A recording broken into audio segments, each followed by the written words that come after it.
where we make food with the guest, and like Crazy has his part, and he's like the kind of presenter of that bit, and then afterwards we shoot a podcast. Yeah.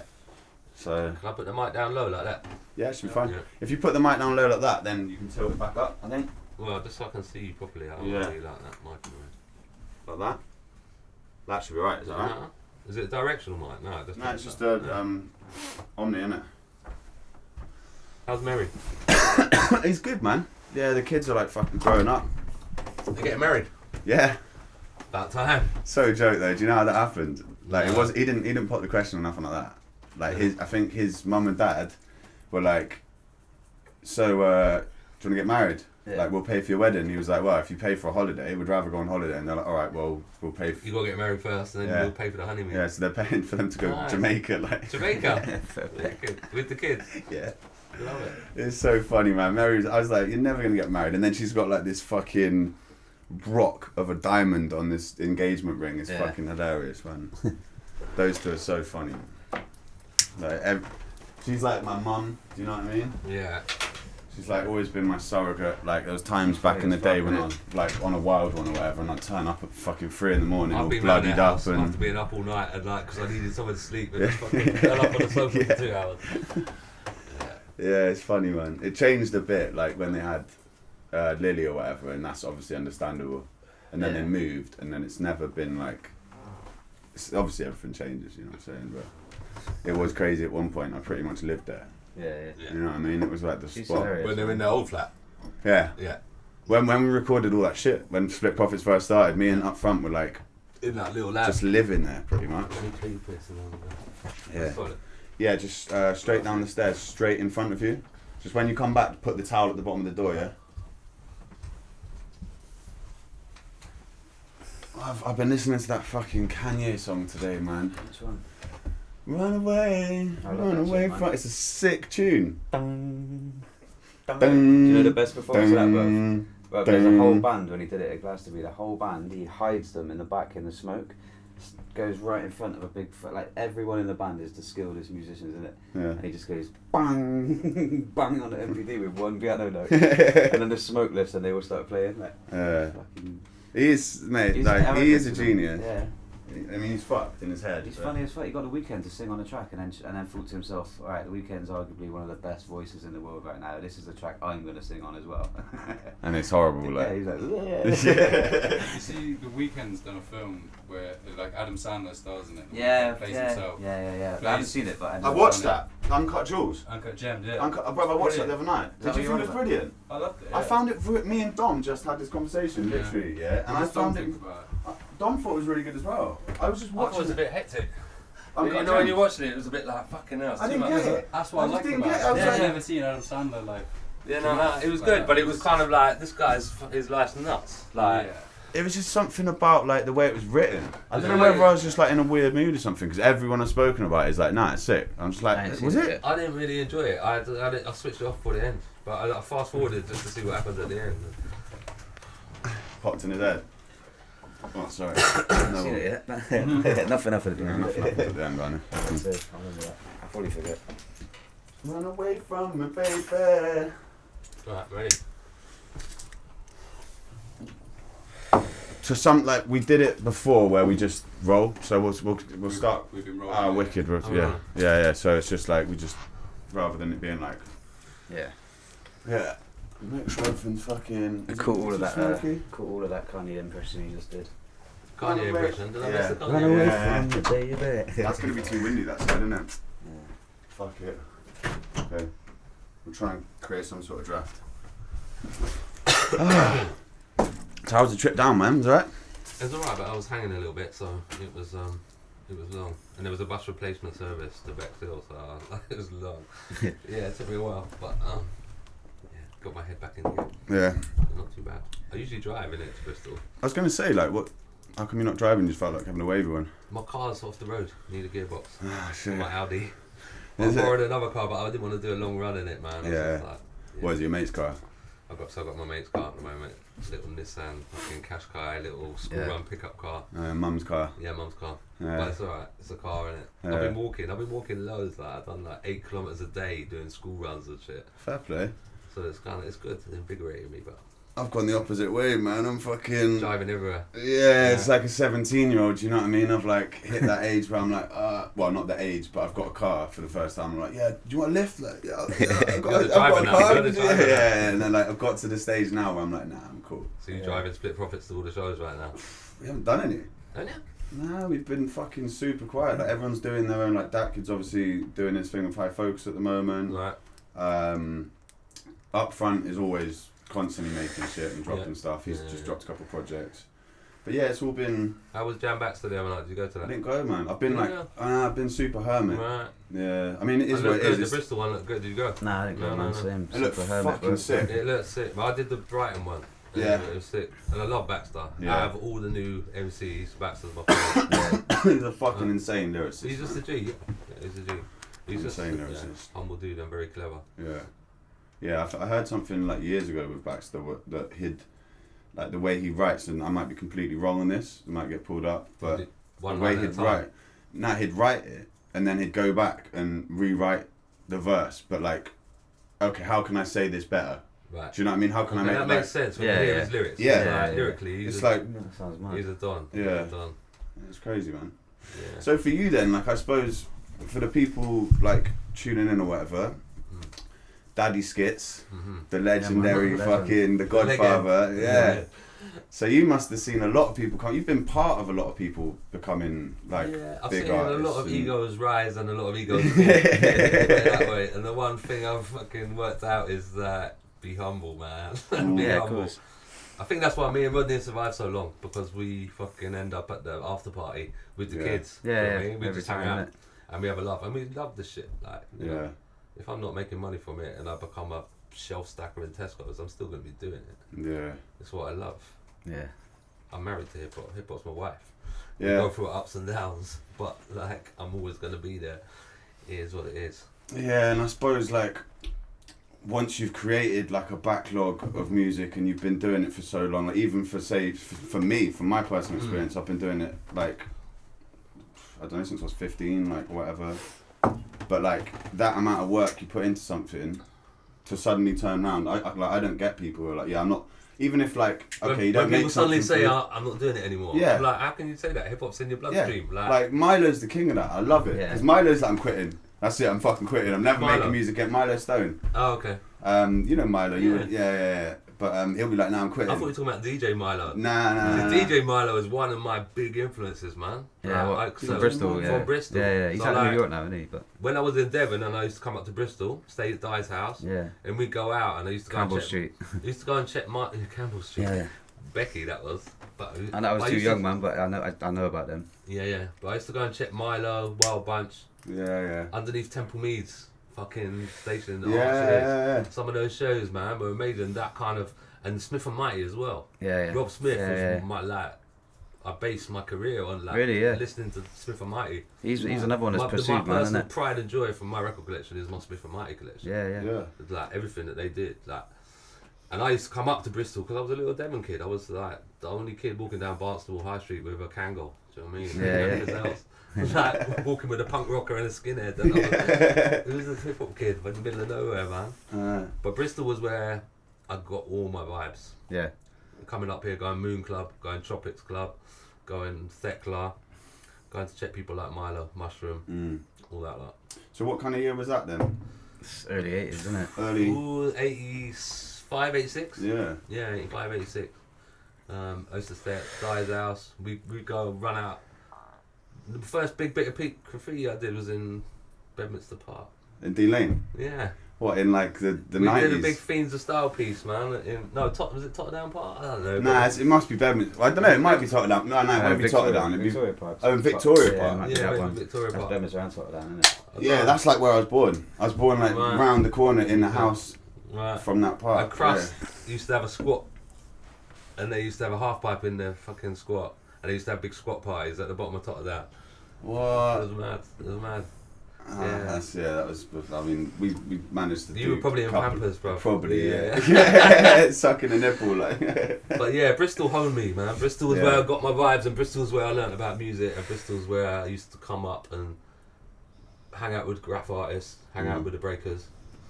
So were you did you paint it then? I did everything. Like Yeah. when the hip hop exploded in this country, you know, you wanted to do it all. Yeah. So I was a graph writer, I was a breaker, I was a rapper, I was everything. I was Skitz the graffiti artist before I was Skitz the producer and DJ. Yeah. But then I realised like you can't do everything. You can't be, you know, Break jack of all down trades, to lyrics master as of well, none. I innit? thought let me just stick to the DJing and the Yeah. producing. Even though I was a good breaker though, still. Yeah, fucking You still got hell, moves? Still got moves. Yeah, you used to break as well, didn't you? Yeah, when I was younger. Did you? Yeah. Yeah, I can still bust a wicked. I was king of the one-legged swipe. I could do the king. Yeah, that's so weird. I was the king swipe guy as well. Were you? Yeah. Did you do one-legged ones? With your foot on your knee? Nah. I'll take you out. Yeah, you would have done. Nah, it wasn't me. I didn't do it for long, man. I did, same, did graph. Nah, I used to practice 4 hours a day, man. Yeah. Serious? Yeah, breaking. So I was a good breaker Fuck. for a while. Did you break with a crew or was it just like... When I came to Bristol, me and Di used to have routines together. Yeah. Yeah. You must But, have known Smurf it- as well then. Smurf. Yeah, he's a really good friend of mine as well. Smurf from Yeah. Broughton. From Bristol. But Smurf lived down in Devon, didn't he? No, Was that I a don't different think- Smurf? That must be a Oh, different there was one, loads of Smurfs. He was so- always around Wild Bunch and that though. Yeah, Right. he's in the book and that. No. Yeah, I thought you would have known it, but There's a lot of like He's heads a come popper. from like Broughton ways though, innit? And Devon. Like there's a lot of like, it seems to be, I don't know, maybe it's There's a lot of because obviously- skaters and stuff come from down there because it's like surf community, isn't it? Yeah, I mean Index came up to Bristol Yeah. from down those ways, like... Bristol's I suppose Bristol's the biggest... biggest city to get to, like Yeah. when you're moving up. So Yeah, like yeah. everyone will come here first. And Bristol was where you had a bit of culture suddenly, like so you come up here, there'd be more black folks, and there'd be a bit more vibe. You hear a bit more bass line in the tunes. So this is where I used to come and hang out. I used to skate around. I used to go out with the Pound, me and Dreddy, my mate Dreddy, Mau, the graffiti artist. Yeah, what, Joe's... Joe Burns' dad. Yeah. So he's like my oldest friend. So we'd come up here. He was living in Bristol. We'd go out with a Pound. We'd go to 10 different pubs. And we'd have a blackcurrant and soda in each. We'd be really stoned. We'd be smoking weed in between each fucking and just skating around. Go to 10 different pubs, man. yeah. All around Montpellier. What was it, a 10p for a fucking... 10p. Blackcurrant and soda, mate. Fucking Or hell. 8p. 8p, 10p, Yeah. depended. That's how long You'd ago. be lucky Yeah, to it's get time. like a fucking a spit. They try charging you a price for a pint now, innit? But for like me, bro, $2.50, that's- That's 30 years ago. Yeah, I'm yeah, 50 now, isn't it? yeah, 10 years older than me, yeah. So. Yeah. I've been around for a while. Yeah, man. I've been DJing for 35 years, so... So what, I'm trying to do the maths. So it's 2020, so 85 you started DJing. 85. Yeah, and hip-hop exploded in this country about 84, 85. Yeah. And that's when all the big jams started happening. Yeah. And I'd travel up to London. I hitchhike everywhere. I used to hitchhike up to Hammersmith to go and see Beastie Boys, Run DMC, Houdini, LL Cool J. I'd go Did everywhere. you come to the ones in Bristol? There was a couple, wasn't there? There was at the Beer Keller, I think Ice-T. KRS One at Thekla. Yeah, did KRS-One Ice-T at as well? Huh? Ice-T did the Beer Keller as well, didn't he? I can't remember that. 88, yeah, Is something it? like that. Yeah, I was too young. What? Yeah, apparently so.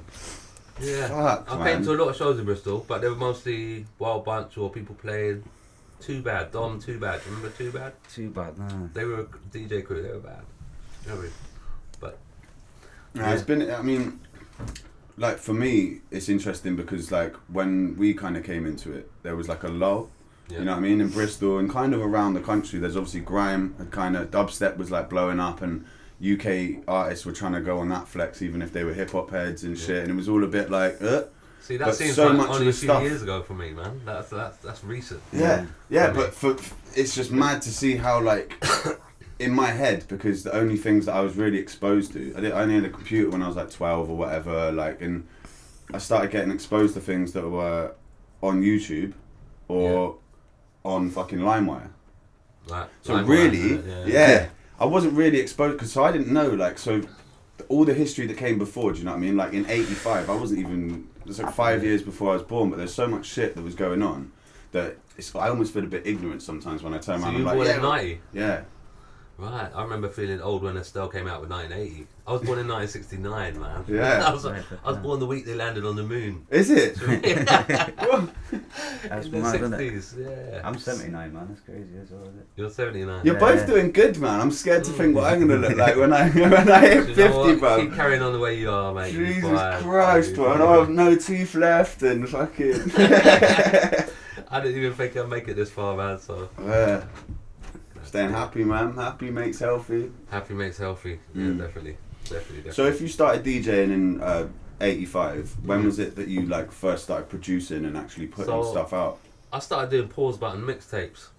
So I'd have 2 cassette recorders, a double cassette recorder, and another cassette recorder, and they'd all link into another cassette recorder. And I'd have all my tapes lined up with a little bit of the Fat Boys, a little bit of a Martin Luther King speech, a little beat, a little bit of DJ Cheese, and I'd get them with the pencil, I'd get them all in the right place. Oh, mate, so long. I'd get them all in the right place, and so they'd all be recorded into one tape deck, yeah? So I'd have them, and I'd just roll them so that I'd have a beat playing, and then a little bit of Fat Boys would come in, or a little bit of a speech or something, and that was how I was making my mixtapes. Sick. And then I got decks. I remember going to Exeter, and I bought 2 decks.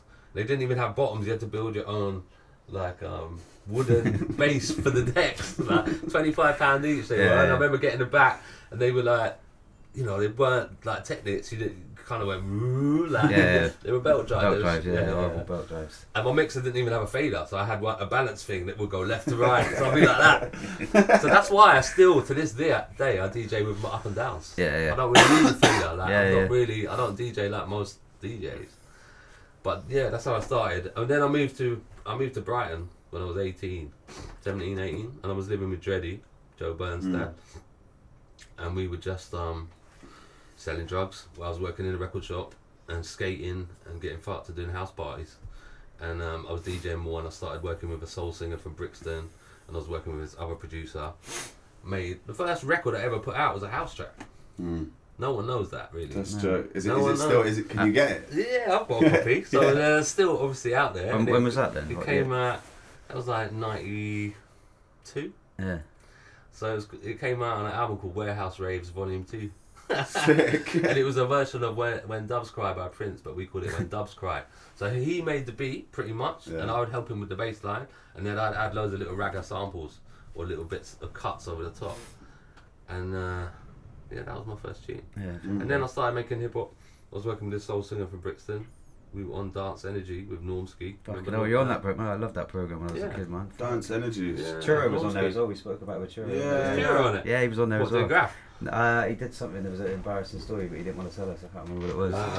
I think he was just fully hip hop. So what is it? A TV show, yeah? Yeah. BBC Two, man. I used to love that. It was like basically where people got to hear new music. So they did get like American rappers that'd be on it, and English rappers and black music basically. And it was good. So I was on that, and then I was just DJing for years.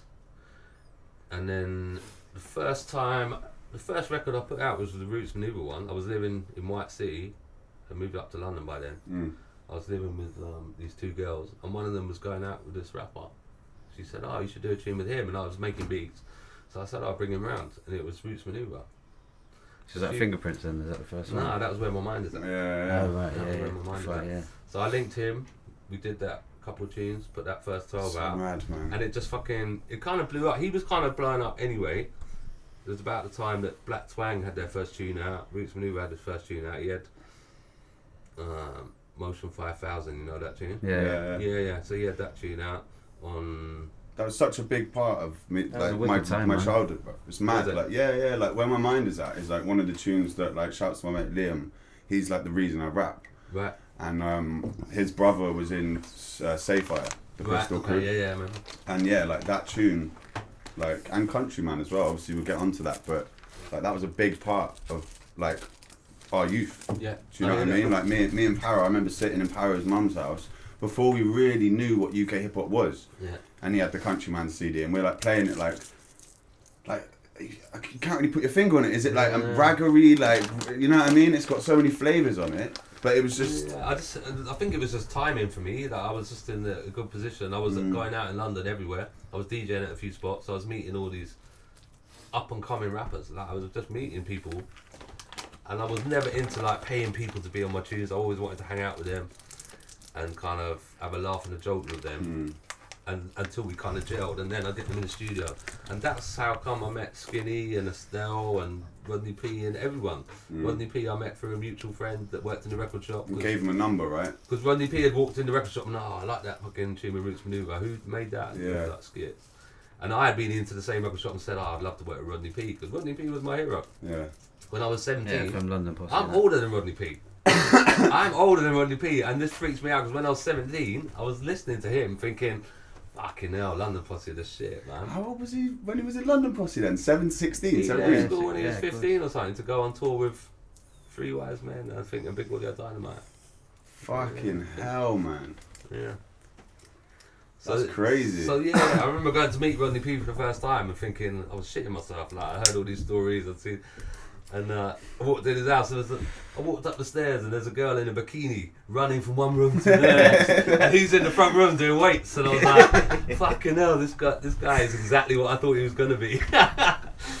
But we just gelled, and it was a bit like chalk and cheese with me and Rodney. Yeah. Like I was from the country. He was from the inner city. I was a fucking little white kid producer. He was a black rapper. It was like it was like a yin and yang thing. We just gelled. Like I took him to festivals. He took me to inner city clubs, and we just got on, man. Yeah, it's funny. It's funny. And was that like before or after Countryman? Because the Countryman was 2001, right? Yeah. So me and Rodney have been rolling since about 98. Yeah. Yeah. DJing for him or producing. When did you start producing? I think The Dedication was the first tune. Yeah. I think that was 99 or something. I don't know. My date's a bit fucked. That was after Fingerprints, then, isn't it? No. It was I swear Fingerprints was 98. Oh, so maybe. I don't know. I only say it because I've had the vinyl for so long, innit? I swear it was 98. Fingerprints definitely came out after. Right, yeah. Yeah, definitely. But Roots Manuva, I was on touring with Roots Manuva for years, so I was his DJ for a long time. Yeah. And off the back of Where My Mind Is At, unknowingly, I'd used like this crazy jazz funk sample on that tune. Like, I used to go around to Giles Peterson's house because he lived near me, and I'd met him. I came back to my house one time and he was in the bath, and my missus was like, "Oh, Giles Peterson's in the bath." Like, so I was like, "Oh, how you doing?" And he was like, "I need to come round to my house." And I went round to his house and he's got a big basement full of records, like tens of thousands of records. And he was just like, just hunt through. So I just pull out random records, put them on, find breaks, find samples. Yeah. So, but basically, most of Countryman, most of the samples on there, all out of Giles's collection. Really? Yeah. I didn't know you were connected to, I mean, there's so much I don't know. I'm fucking... So I used to live right near to Brownswood Road, yeah, in Hackney, in Glistell Park. Was he doing the radio stuff then at this point? Yeah, he was. Yeah, he was big already. Yeah. But yeah, so I used to go around his house and find samples. And unknowingly, I'd chosen this sample, which I'd just found randomly going through records, which was a massive tune in the kind of jazz community, which was the sample I used for Where My Mind Is At. And so when that tune came out, not only did it get picked up by the hip hop kids, it got picked up by the jazz people. So that's why it came out on compilations like Rebirth of Cool and those kind of old jazz compilations. Yeah. So like, we came up through the jazz and the hip hop a little bit. Yeah. Like, because all those kind of Patrick Forge and all those kind of guys, they were playing it. Yeah. It was getting played at jazz things as well as a hip hop crossover. Like, well, it was such a like with all that early Roots Manuva stuff, man. Like Where My Mind Is At, and just it's not. It is UK hip hop, but it's such a different sound. Like nothing's been created like it since, in my opinion. No, you know what I'm saying? I still listen to it, and I'm really proud of what I did at that time. I mean, I've got to give props to Mad Money Wah, who was my co-producer at Ronin Records. He was the one that helped me kind of hone that sound, and he was a wicked producer. Yeah. So when I said I wanted to kick like this, I'd come to him with the bare essence, and he'd beef it up on loads of outboard gear in the big studio at Ronin. And he already had signed Det Record, and they'd put out some stuff before. And his studio was right near to my house in Glistell Park. I used to live on Stonelinton Church Street. And that's also how I bumped into Farmer and Chester from Task Force, because they'd be walking their dog and I'd be walking my baby in the park. Yeah. So I used to see them all the time in the park. Chester'd be walking his dog and we'd get chatting, and then he was like, oh, come around my house, and I used to go around to their house and listen to their shit, and that's how come I got to know them and use them on Countryman as well. All the links from Countryman were all kind of organic, just like people that I'd met in a club or I'd met somewhere or on a bus. That you gelled with. Like, I gelled with. Yeah. With samples back then though, like say with this jazz sample, did you have to clear that through Ronin, or was it like? I didn't, you know. I've only ever got sued for one sample. Yeah. Yeah. Can you tell us which one? Yeah, Domestic Science, the one with the 3 girls on. Yeah. Yeah, and that was just from bad luck. I think someone had plonked the vinyl onto this girl's desk who ran EMI Publishing or something, and she owned the original sample and she recognised it. So I had to give them £1,000 and 100% of the publishing for that tune. But I was like, if you're only gonna get sued if you're making money from it. What are you gonna sue me for? 100% of nothing is nothing. Yeah. Like, you're not making that much money. But even though back in the days I used to live off the money that I'd make from 12s. On a Saturday I'd go down to Soho with a boot full of 12 inches. With your 12s? Yeah. And I'd just sell them to all the shops. And I'd fucking come back with loads of money. Not like now, where you've got to wait 6 months and you've got to have 1 million streams to actually make anything. I was getting £3 a 12. Yeah. And if you sell fucking 100 of them, that's £300 in a day. Yeah. And you're fucking putting your shit out there. And you're putting shit out. Yeah. That's one now thing. you can't sell the vinyl, but I was basically selling 3,000 or 4,000 of each single that I bought out. That's numbers, bro. Yeah, that was numbers. That is numbers, because like because you people do sell vinyl now, and people sell out like Remulac. You know Remulac from. Yeah, but they only do like 1,000 copies. Yeah. Most people. Yeah. Well, we don't even do that. You know what I'm saying? Most like people do 300 or 400. Yeah. 500 max, like limited on a small edition. run. And because, I mean, people say vinyl is back, but it's not really, is it? No, it's never going to be back like it was, because it's only people that. I mean, people sometimes buy vinyls off me who don't have a fucking record player. Yeah. Then they're like, I just want the. They just want it as a collector. Yeah, because like for me personally, I'd like to buy a vinyl because then I get a download code. So I get the album, I pay roughly the same amount. Yeah, okay, it's like what, £3-4 less or something, maybe even a tenner less. Can I get a little bit more whiskey? Sorry. Yeah, I was gonna say. Yeah, maybe. Can we do another round? Yeah. Just one more Sorry, round, is that bro. alright? I know it's your £90 expensive whiskey. Yeah, that's all good, man. I bought it here with it. You got any more ice? I can do without ice, Yeah, you man. can do without ice. Yeah. I'm a fucking snob, man. Since I started drinking with ice, I'm just like, nah, man. I lie. I say I'm a snob, but if I didn't have ice, I'd still drink it. It's not. Exactly. But you don't say, where's the ice at 4 o'clock in the morning? Nah, man. You just swig from the bottle. I've been taking it pretty easy, man. To be honest. Mixer. Oh, yeah. Yeah. So only one sample. That's pretty good going, man. Yeah. So and I sampled loads. If you like, all my tunes are full up of samples, man, and some big samples. Like I've sampled everything, but to me, it's like you're not going to get sued for something unless you're making loads of money. It's not worth it for them. Yeah. Well, yeah, it's like so the legal I'm fees. not on kind of like, for example, like De La Soul's level, people that are selling hundreds of thousands of copies, they're getting sued and they've got to give up all their publishing. But for me, I've always been underground and not selling the amount of figures that makes it worthwhile for them. Yeah. What do you think about streaming? What's your view on that? Like, as someone who's kind of gone from fucking having. You know what? You have to embrace the change. You have to. Like, I know a lot of people set in their ways. A lot of hip hop kids stuck in their golden era, '92 or whatever, and they want to do it all how it was back then. But it's like you have to embrace change. You have to embrace technology, and you have to utilize it the best way you can. My online presence is not that good. I'm a bit shit at doing all the social media stuff, but. Yeah, but I feel for you, you've cemented yourself to such a level that, like. Yeah, you say that, but I still struggle to pay the rent some months. Do you know what I mean? It's like it's not like I'm making. But I think that will change when you get.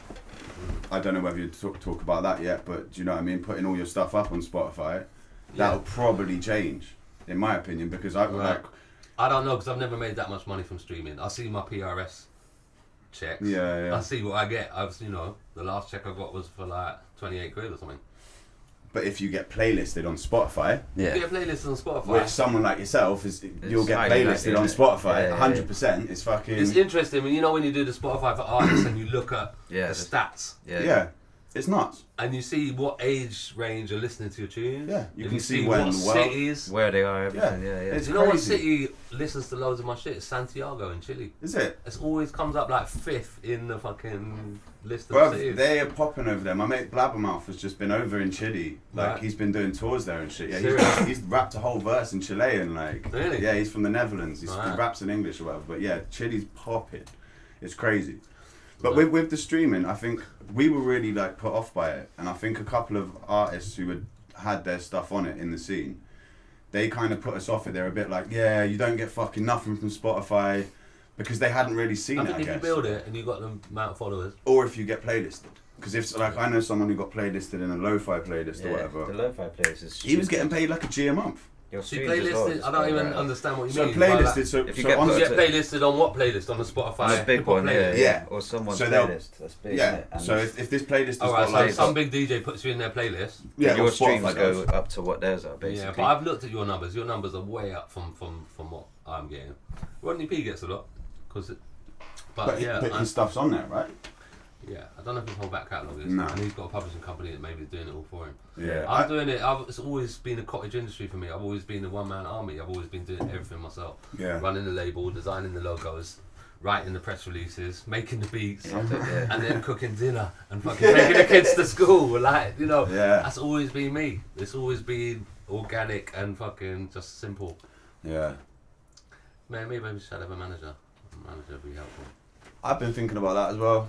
I think sometimes if you got someone who was like you really gelled with and like you had a good relationship with and they understood the industry, specifically this industry, because I mean, yet again, this is from my experience, yeah, and with like UK hip hop, Yeah. it's very different to like the industry in a whole. Like maybe back when like it was in the heyday when like Black Twang, you guys were doing shit. There was all that like '98 and everything like on TV and shit. Yeah. That's not happening right now. Do you know what I mean? There is things. I lie actually. There is things. There's the whole rap game show and stuff. But Yeah. But like, if you look at that compared to people like the rappers, like imagine J Hus or Gigs, like the streaming and the listening and the following that they're getting, they're talking mad Yeah, it's numbers, ridiculous. man. Yeah.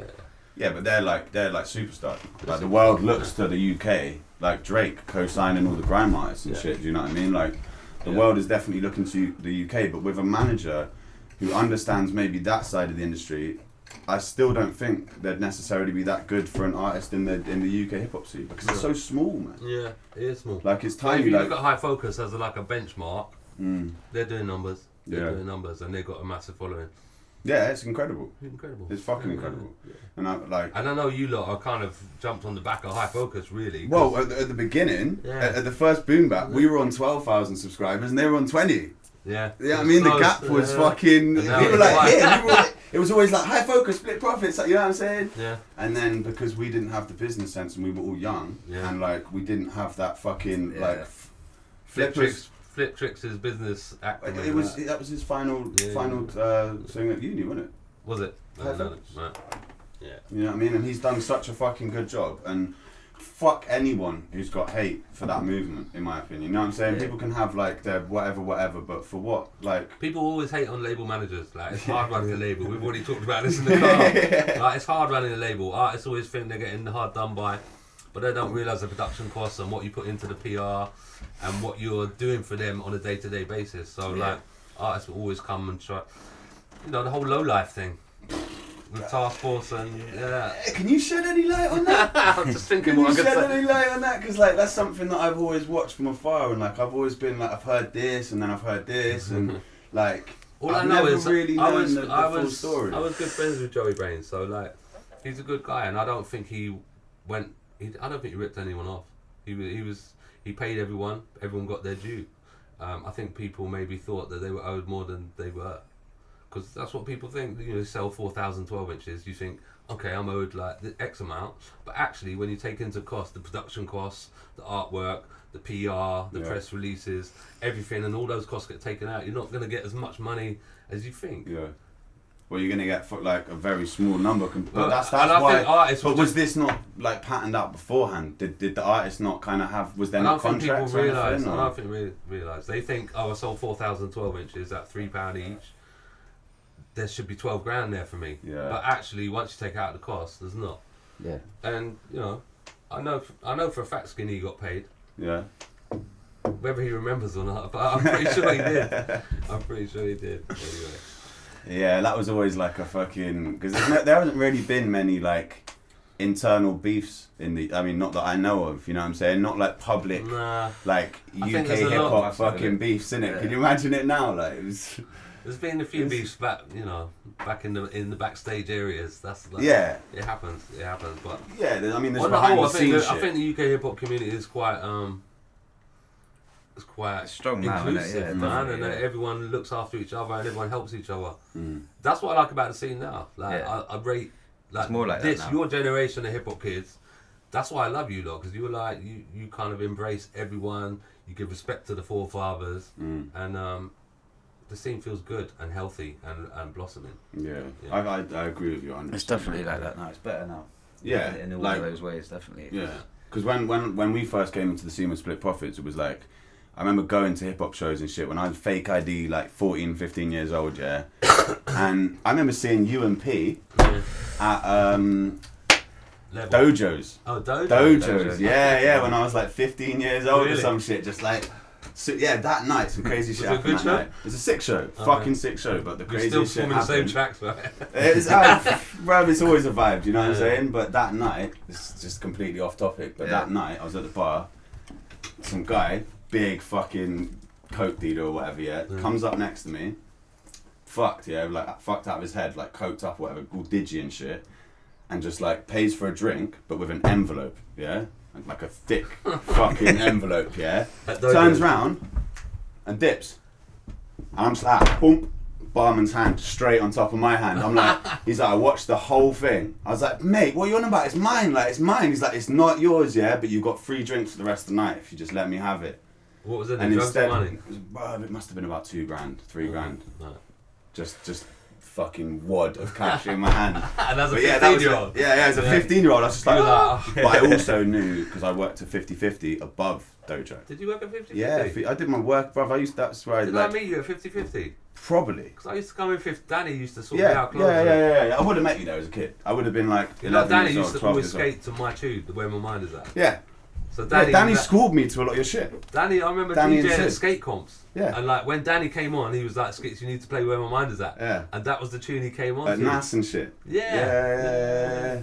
Yeah, it's mad because you've been connected with Danny's sick. Sid. You're good mates with Sid as well, right? Yeah. You know those boys. So from... Sid and Danny, well, because Di was a proper skater, wasn't he? Yeah. So I met all them, not 50/50 and Bebbits and Skate Park. Yeah, they were like my family, you know what I mean? I remember going down Shiners and nicking stickers and all that. Yeah. Do you remember how stickers used to be a thing? Yeah, Shiners. Like, man, I love stickers. There's a, Lakai, the skate team, the shoe company, Lakai. They came to Bristol, right, on this Lakai tour or whatever, and I was literally like 12 years old, 11 years old, and they've got me in the video. And I'm like this little kid with this little like brown hat on, and they're like, "Why are you here?" And I'm like, "To get stickers, get some stickers for my wallet, innit?" It's stickers just are like, the shit, man. I'm still like that about stickers. I love them. Have you got a collection? Are you one of the? And we used to have on my record boxes, innit? Yeah. Do you stick them though? You don't like keep them in the fucking. I don't keep them, man. No. Stickers are for sticking. You got a sticker with it. Percy Dean, the guy who used to be the editor for Document Skate Mag. Yeah. He used to have like 2 shoe boxes full of stickers. And they were like limited ones. I've still got a couple of inky ones actually from back in the day, which I haven't stuck yet. Yeah, keep a couple of those. dope ones, man. Yeah, they're bad. Yeah. Little Chiba Wizard ones, you know, the Chiba little Vaughan Bode character. Yeah. That character got fucking. All of the Vaughan Bode characters got done. Yeah. What's that from? Vaughan Bode. You know, Cheech Wizard. Nah, so you need to check Vaughan Bode, man. That was like a big inspiration for like New York graph artists, like Scene and everyone back in the day. That character's been taken by everyone. Yeah. Everyone's taken that character. Do you know the one? Yeah. I don't know the name. I know Scene and that, but I didn't know the little character. Like it's like the little frog type looking thing, and like every writer forever, it's just kind of been one of those universal writers that people can take and fucking do their own thing with, isn't it? It's interesting. Yeah. But back to the timeline then. So we're about like Countryman was 2001. Yeah. So. Almost 20 years ago. No, we skipped Fingerprints though. That was we like, did. Okay, yeah. I love that. Love that record, isn't it? Do you know what my big inspiration for Fingerprints was? What? So you know the Gangstar tune where the beats changed. Yeah. So I heard that. I can't remember what it's called now. But that and they had 3 different MCs on 3 different beats. Yeah, it's on Hard to Earn, isn't it? Yeah. What was the tune called? Speak Your Clout. Speak Your Clout. Yeah. Was it Speak Your Clout? Something Clout. Yeah. Speak Your Clout. Yeah, where Jay was on the end and. Yeah, but anyway, that was my inspiration for that tune. Yeah, okay. So like, I was like, I want to do a tune where there's 4 different MCs where the tempos change and the beat totally switches, but keep it and have a thread that runs through and keep it. And my only thread was God's. Yeah. So that was like the thing that I told the DJs to cut up. So the DJ bits as well, keep it running as well. DJ bits keep it running. Who did that? Was that Mr. Thing or? So Tony Vegas did the first one, I think. Oh really? And then Prime Cuts did the second one. Yeah. And then Neil +1.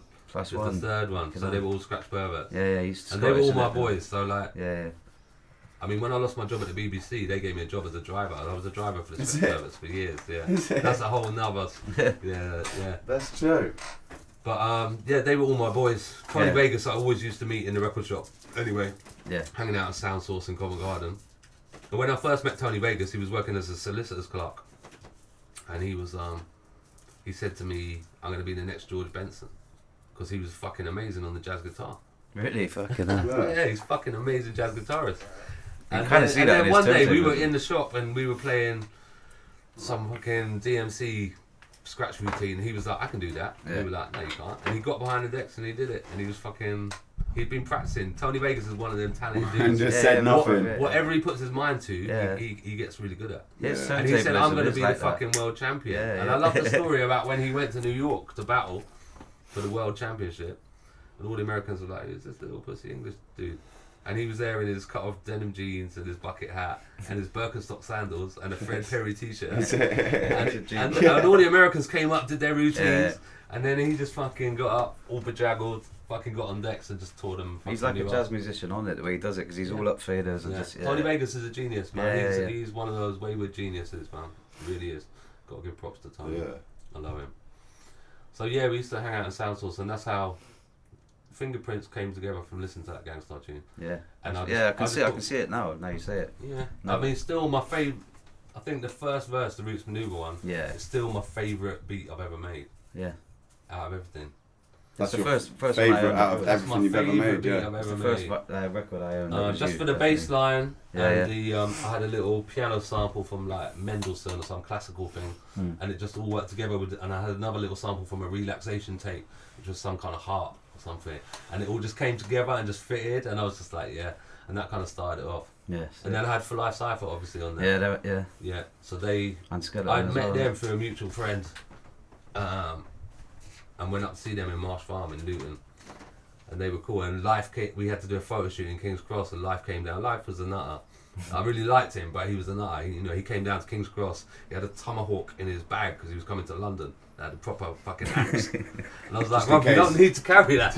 Yeah, but I just got on with them, man. I thought they were wicked MCs, and they just had a They always vibe. showed love, man. Like, They always showed love, man. And I got yeah, I know nothing you but lot love have for worked with them. Yeah, I'm on an Yeah. album with him in Bad Habits, isn't it? Yeah, I got Yeah. kind of caught up in the stuff between them, man. It was really like I heartbreaking for me. was super disappointed, but they're like a married couple. Yeah, well, they're cool. Like Sai and Life, they're a married couple, man. Yeah. They're a married couple. They're just fucking. They have arguments. They spend a lot of time hanging out together. So Yeah. obviously you're gonna have dramas. If yeah, you're hanging all out of us with have that. It's the same with SP. You know what I mean? We have little dramas and shit. We're still family. someone. Like, there's no. Exactly. But yeah, I remember fucking Cy Philly at Glastonbury Skate Jam. Then Rag and Bone played, and Cy Philly played, and we played, and like he come up to me and was just like, "Yo," like, because Life had posted something but didn't name who it was, and I was like, "Yeah, fuck that," like, da, da, da, da. And obviously I didn't fucking know, you know what I'm Yeah. saying? And he was like, "Yo, is like, are you taking sides and shit?" I was like, "Bruv, No. like, you guys are my heroes. Yeah, like, I'm not yeah. gonna take sides in this shit." No, Like, see, you I guys remember are when they split fucking up, and heroes. I was like, "Come on, you lot have got to get back together." I'm really happy they're back together now and they're yeah. doing some shit. But Napa is one of the most underrated producers. Like I think he's still working on a 950 and still just churns out the beats, man. Yeah. Yeah, Like, he's every time I savage, used to like. see him, he used to play me like loads of beats. Exactly the same as when I used to go around Farmers and Chesters. Yeah. Farmer would play me all these beats that he'd made. Farmer's killing it right now as well, working with Farmer's loads of. killing it. I love the Farmer's shit killing he's it. doing, like that thing he did with Rome Streets, Yeah. Heroin. Fucking bad.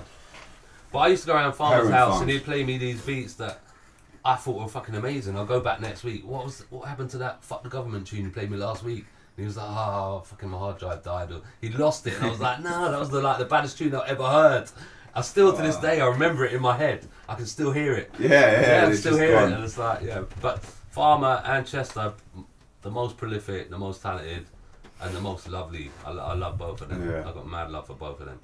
Yeah, they're good dudes, man. It's Yeah. like I feel like blessed to have come up under you lot. You know what I'm saying? Like I genuinely feel like we had a good, even like growing up before even like the rapping and shit. Like listening to like UK hip hop, I feel like gave me a fucking good perspective on shit. You know what I mean? Because it was something I can relate to. It's not like the US stuff that I Yeah, loved yeah. and heard first. I think that's why our stuff worked. I think like our era, that kind of golden era of UK hip hop for me, that's when, as English people, we found our footing and we were more comfortable within our own shoes, and we were talking about what we knew and loved. Do you know what I mean? Yeah. So like, and the kids could relate. When I speak to people like Leaf Dog, he's like, Countryman's my favourite album, full stop. Yeah. Like, that inspired me more than anything else. Yeah. And to this day, like Leaf, like I always have love for Leaf, and I just sent him all the acapellas for Countryman. He's like, I want to remix the whole album, and I'll just do it because I love the album that had such a big fucking inspiration. Yeah, it was such a, I think, like, but I speak for myself, but I think I'm probably speaking for everyone else who came up at that time as well. Like I said, underneath you guys, it was like those projects, because it was few and far between, there wasn't a million people doing it. You know what I mean? And the people that were doing it, like, all you guys did such a fucking good job on like giving us like something platform. a platform to come up off, but also like almost like an education.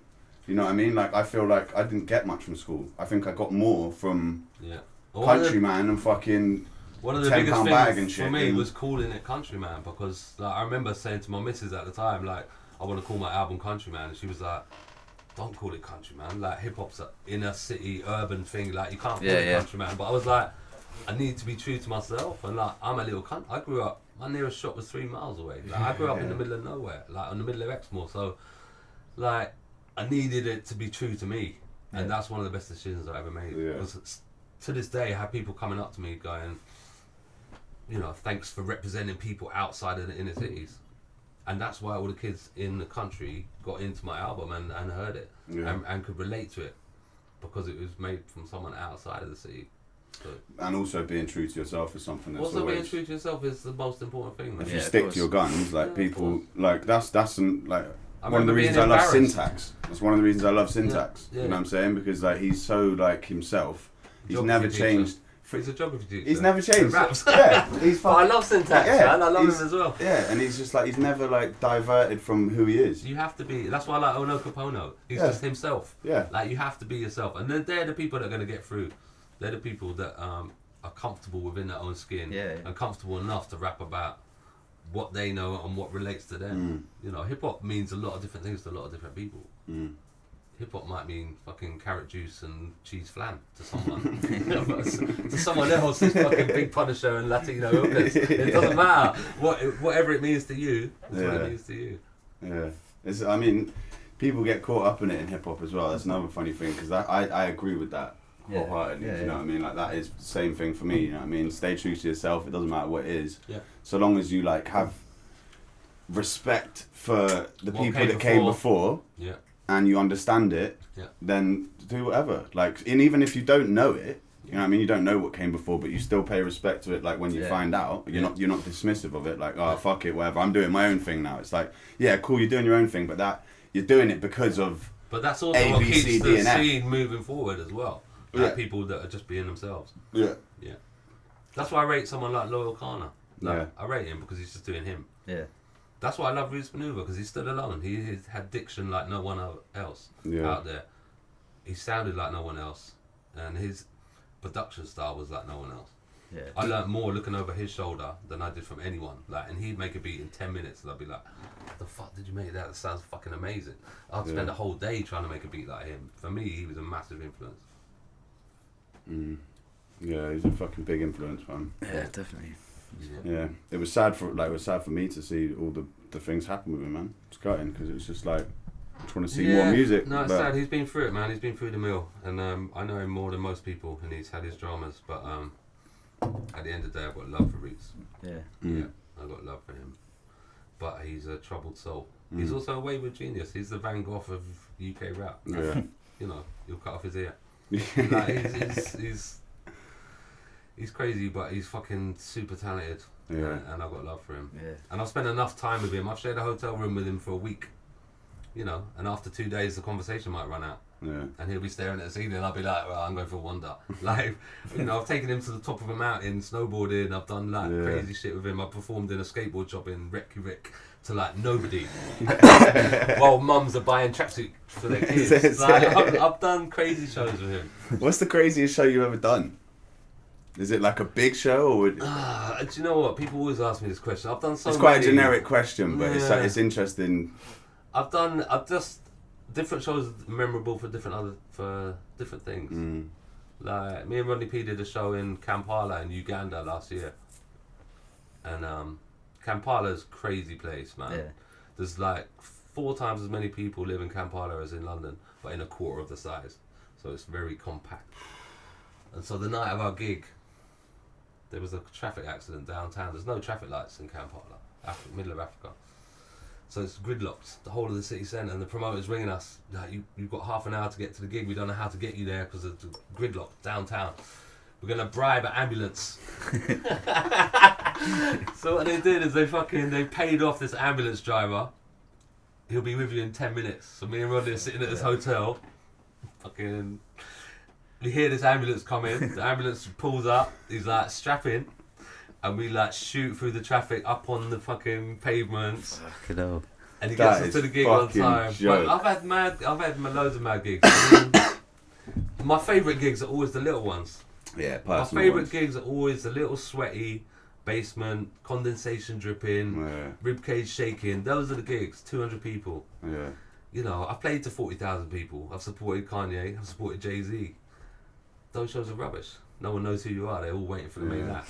Like, they're dry, like a biscuit. Like, the little shows. I've had a lot of good shows in Bristol, man. A lot of vibey shows. You know. Yeah, it's a good vibe for shows in Bristol. Like people, there's not like I found when we started performing and we played up in London and shit. London was way more cagey. Yeah, like, what was your first show in London? With you? No, yeah, it was. That was the first fucking one. Yeah, the Darrison, Rodney P, Skitz, Roots Manuva. Yeah. The video, what was the track? Never, yeah. Hard track, man. That was nice to bring you through for that. Yeah, well, man, do you know what I mean? You've always showed us love. No, and like, man, I was always feeling you. The same with Leaf. Like, you know, I put out their first ever thing on vinyl. Yeah. Like Three Amigos, which was Leaf. Was that on? That was on Sticks, man. So they did remixes for me, but that was the first thing that ever got put out from Leaf and that. So yeah, it's nice. Always showing love. Yeah. Countryman showing the country boys the fucking. You know what? I always look for the new talent, and I always look to see what's going on, and it's important to bring through the next generation. Yeah. Especially the talented ones. People like Bugsy. Come on, I rated Bugsy so hard. Yeah. Like, he stands alone. Like, still to this day, like, no one can touch Bugs. Yeah. Yeah, he's fucking amazing. Well, he's another person who's got his own sound, isn't it? Yeah. Like, totally got his own fucking, like, no one, like, he doesn't sound like no one, and no one sounds like him. You know what I mean? Like, Bugsy stands alone. Like, I always said it. Like, no one is like him. As soon as you hear a lyric from Bugs, you know it's him. Yeah. And Dye played me Bugs for the first time. He'd done a track with Bugsy called The Jizzle. Yeah, I remember.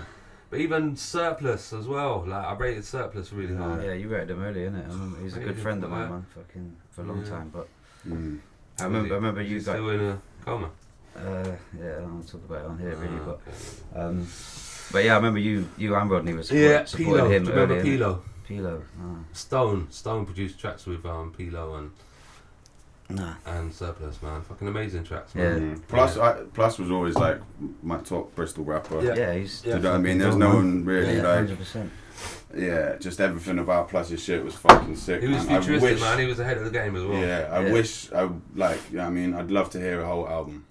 Yeah. You know what I mean? Like a proper proper production. He pretty much did one, man. Like, I'm sure he's got an album's worth of material. There was a Channeled Aggression, wasn't it? That was but it never came up.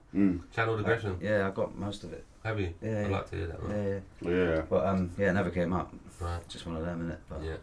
That's the thing. How much music is actually sitting on people's shelves and never gets the light of day? That's the thing that drives me nuts, because there's so much good music. You know, the worst thing is as well, is that people, as soon as they drop, like, because some people will sit on stuff and just never release, and they're the illest. I know, and it never comes out. They're so sick. They're like either rappers or producers or whatever, and as soon as they drop one, that's it.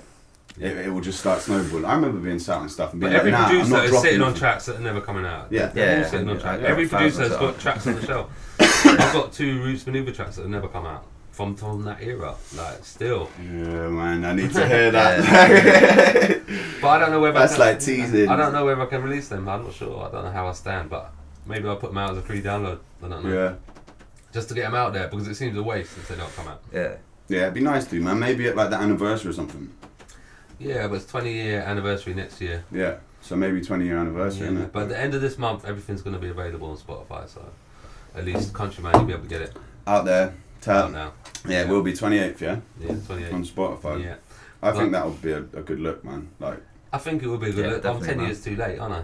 Nah. I should have done it ages ago. No, but still, I know what you're saying, but I still don't reckon it's it's too late. We were only on Spotify 3 years ago. Really? Yeah, bro. And like, I think, like I said with the whole playlist thing, I think with you, man, there's not going to be. I think your numbers will go up pretty fucking quick. Yeah, I think your numbers will go up pretty quick. Do you know what I mean? Like, there's playlists that I know for a fact your shit will get put into. Yeah. I know certain playlists that I look at like that's going to pick. There's probably people searching for it now. Yeah, 100%. I get a message today on some social media platform saying why can't why isn't it on there? Yeah. And people do love that album. It came out at the right time, innit? Yeah. I was lucky. But there's a load of people out there that love country, man, that don't even know that I bought our second album. Yeah. Because I did it myself, and because I didn't really have the PR behind me, and obviously the timing wasn't as good as when I bought Countryman. Yeah. I caught a moment, I caught a wave. Yeah. But with Sticks, man, there was a lot of shit going on. Yeah. And I was doing it myself. I didn't have no money for PR. It's different, isn't it? Yeah. It's hard when you got to step back. Like with Green Brick, me and Mary stepped back, and it's like going from 30,000 subscribers to a new YouTube channel. And like I'm used to dropping a video, and it's like, all right, come on, like at least like a couple of thousand in a day or whatever. Where it's like, come just on, man. because I look at 8 views now, and I'm seeing like you got over 2 million views now, haven't you? Yeah. Yeah, it's wicked. It's crazy, but then to step back, but that's like, my right. favourite. I fucking love that tune, man. It's mad that like I always love that from when I first heard it. I love that tune, man. It's so wild because like it is the one, bro. And you know what? It's one of those ones that you got on your YouTube playlist and you'll play it over and over again. I always go back to that's in how many of my playlists on Spotify? Yeah. Props. It's one of them beats that I wish I had made. Yeah. It's so simple and the sample's so nice. Yeah. You didn't clear that sample, did you? No. Let's not talk about that. But with that, it was interesting with that because, like you say about doing things organically and like things just coming together naturally. Like with Split Profits in the beginning, that whole Scribble Thoughts, me up front and Bad Habits were just making music. We were just round there. When you're doing it for the fun and you're doing it for the laughter and you got no responsibility and you're just churning them out, that's when the magic happens, man. Yeah, definitely. And it was all so fresh, and like for me and up front, we were like, fuck, we finally found someone who's like got beats, he's got a mic, he's got a place to record, he's working with Genesis, Elijah and these other people that were like doing stuff at the time. And it was like, wow, like, let's go. It was exciting. And all that stuff was, like, the Ain't No Music was the first track I recorded. Was it? Other than, I made one other track with, that was like some, like half-made, like 14 bars or something for like an ex-girlfriend years and years. You know what I mean? Like it was like... Mixtape thing, But that was like, and that never, it wasn't a track, you know what I'm saying? But that I recorded, but that Ain't No Music was the first track really we actually recorded. That's crazy. Yeah. Wow. It's wild, man. And You it's made like, that beat? Bad Habits. Was that Mary? Yeah. He made all of the first stuff. Wow. Like he done like, I mean, shouts to Mary, man. Like without Mary and Bad Habits, like Split Profits wouldn't exist. We wouldn't have met you. Yeah, I We love wouldn't Mary, have met man. a lot I of people. love for Mary. I met him through a mutual friend, and I was like, his beats are fire. Yeah. I rate him highly. And he's just. He reminds me of Napa. He's a bit like Napa. He just churns them out. Yeah. Churns them out and keeps going. And every time you go around his house, he's got 20 more beats to play. And he's just high as fuck. Just like, I made a beat last night, but I think I deleted it because I was too high. I'm just like, fucking hell, man. Think of all those deleted beats, man. How many good on beats? Mary's, man. Yeah, Jesus Christ, because he's just always he's smoked so much piff, man. And he'll like, there's this fucking strain at the moment, the Fifth Element, and that shit will put you on your fucking ass, and he was like, I smoked a joint of that and just sat. And just like, he was like, I had a loop going for like 2 hours and just didn't do anything, just sat and just listened. Those were the days when it was like that. I used to make beats on the SO1 Akai, man, and just churn them out because I didn't have nothing to do with my day. I was just smoking weed and making beats. Yeah. And that's when when you're churning them out like that, you're gonna come up with some magic. You are. Yeah. But nowadays, I'm fighting to find time to actually do anything.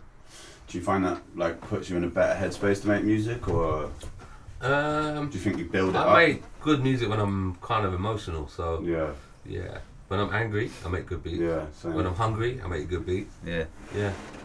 It makes a difference. That does, mental definitely. state. If you're too happy, I find my beats don't really work. I can't make happy beats at all. Anyway. I can't make.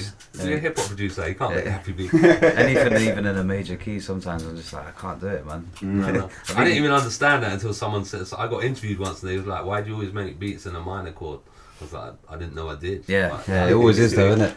It definitely always is a minor chord. Yeah, it's funny how like pain and anger and makes like better music, stress. Yeah, it's always brought out. Like I'll be like, fuck Brings it. out the best in Staying you. up till 3 in the morning, like pissed off or whatever, and just write 3 or 4 tracks. Come on, man! Look at the best soul tracks in the world. They're all from heartbreak, aren't they? Yeah, 100%, man. Definitely. Yeah. And hip hop also thrives in places of poverty and heartbreak. Right now in Greece, the Greece hip hop scene right now is fucking off the chart. It is insane. I've never seen anything like it. Not even in the UK, man. When it was like, I've never seen anything like. See, the Greece, like we go out to Greece. Me and Rodney P go out to Greece a lot. Yeah. Do you know the Lobat family? Do you know them? Like we hang out with them, like, and they it's so political as well. It's really political. Yeah. It's really political, and they listen to lyrics. It's all about lyrics.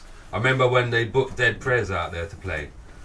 And they love Dead Prez because of all the puncher shit, you know, the Idol, Mind Sex, Peppermint Tea, Kung Fu shit. And Dead Prez came on, and the first thing they did was make money, make money. Oh, and the shit. Greek crew were just like, nah, that's not what we're about. We're fucking struggling here. We want to hear some struggling shit. Yeah. And they weren't happy with Dead Prez. That was a proper letdown for them. But me and Rodney have been going out there for years. Yeah. Rolling with Active Member, who are a big crew out there.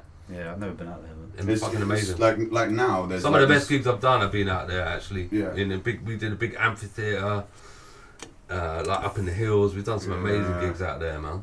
Amazing gigs. Yeah, it's a special place, man. It's really like when we played there last, like start of early last year or whatever. And you know Oliver Whitehouse, you know Section Red? Yeah. So he's been, in my opinion, I've said this before on the podcast, but in my opinion, he's an actual part of the reason why Athens and Salonika are popping right now. Yeah. Because he was going over there, working with artists, doing videos, like with people that he wanted to work with, obviously getting paid, but he'd give them a platform. And he's done, I don't know how many videos for Greek artists, but now, like when we were there last, bro, this guy called Zorro, fucking sick, and they're all hip hop as fuck. They love it. They love the culture. They have like, you know what I mean? You know how sometimes here it will get a bit like ego-y and like there's not like a cypher at the end. They're very unified, isn't it? They're super unified. Yeah. And like the night we played the show in Salonika. Thessalonica. Yeah, Thessaloniki. Yeah. I don't know. I think it might have been that one. See, that's probably with the Lobat crew, man. They all wear black and they're kind of like Antifa heads. Yeah.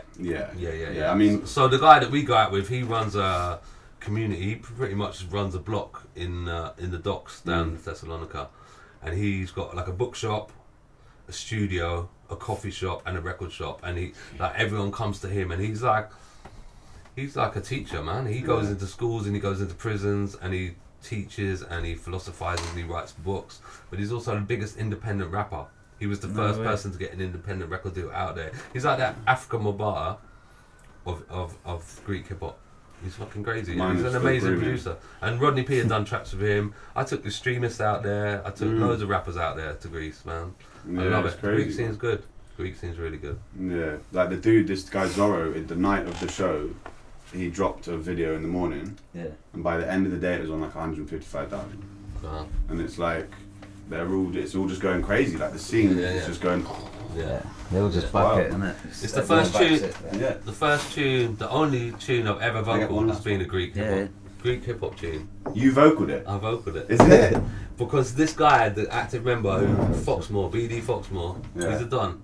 So he was like, Skitz, I want to do a tune with you, but I want you to do a vocal on it.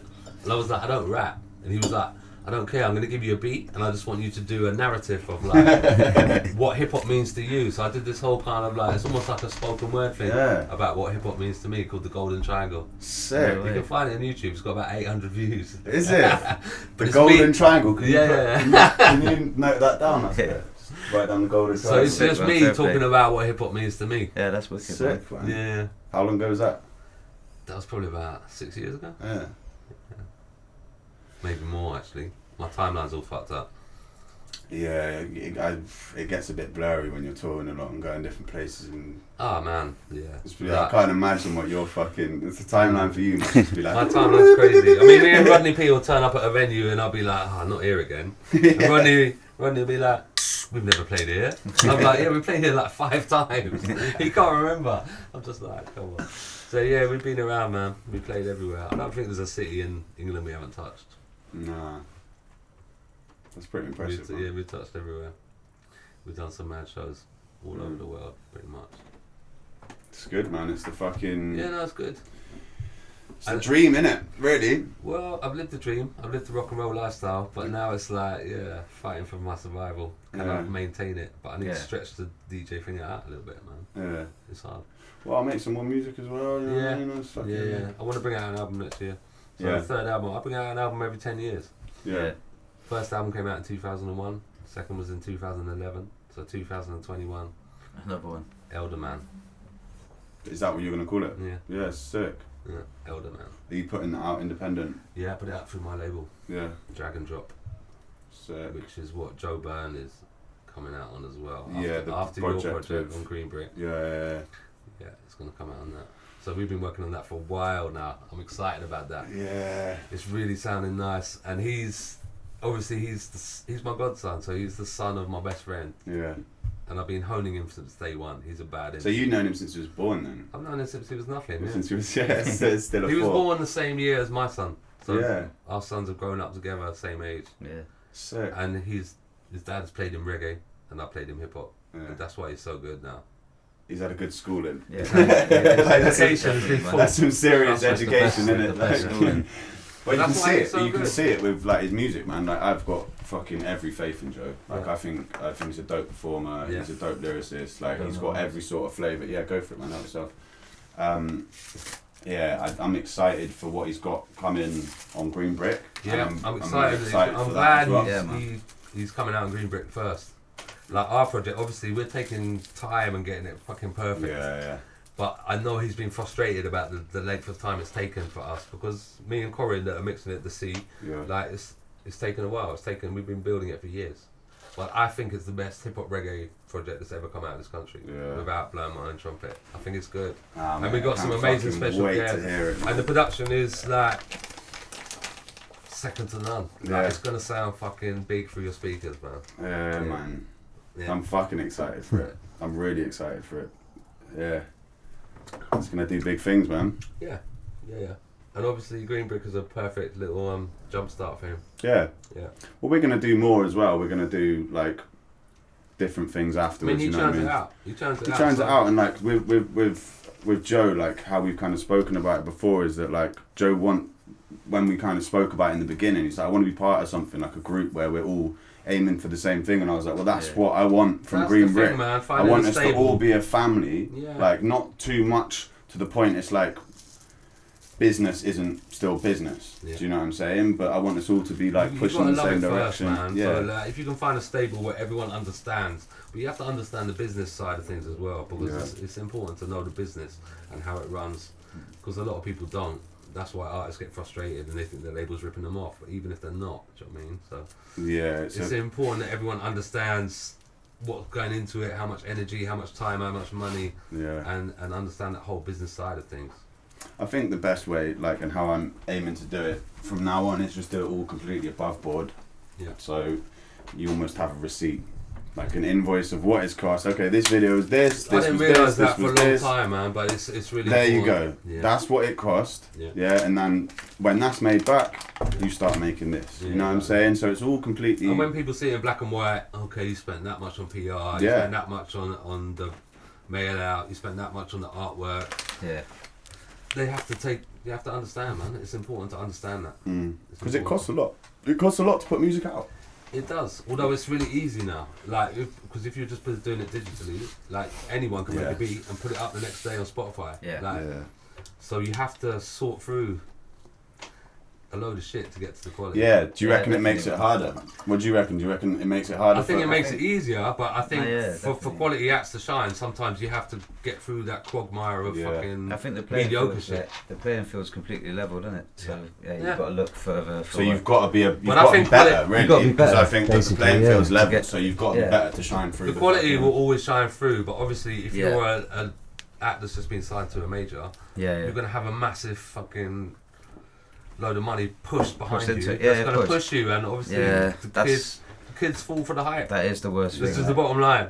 The kids do fall for the hype. It does come down to nowadays as well. Does that mean just sounding old? Nah, no, you're right. No, I was just like thinking about what we were talking about in the car. I was just like, No, it's true. let's leave that. Like, It is true, but the thing is, if you're less talented but you have more money nowadays, you will get further, like 100%. Yeah. If you don't have the money, Yeah.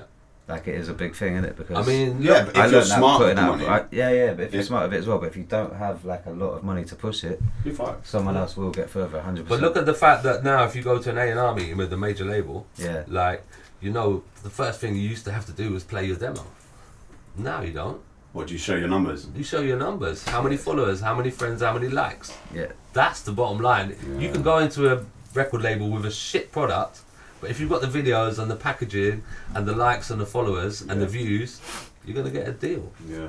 And that can all be bought.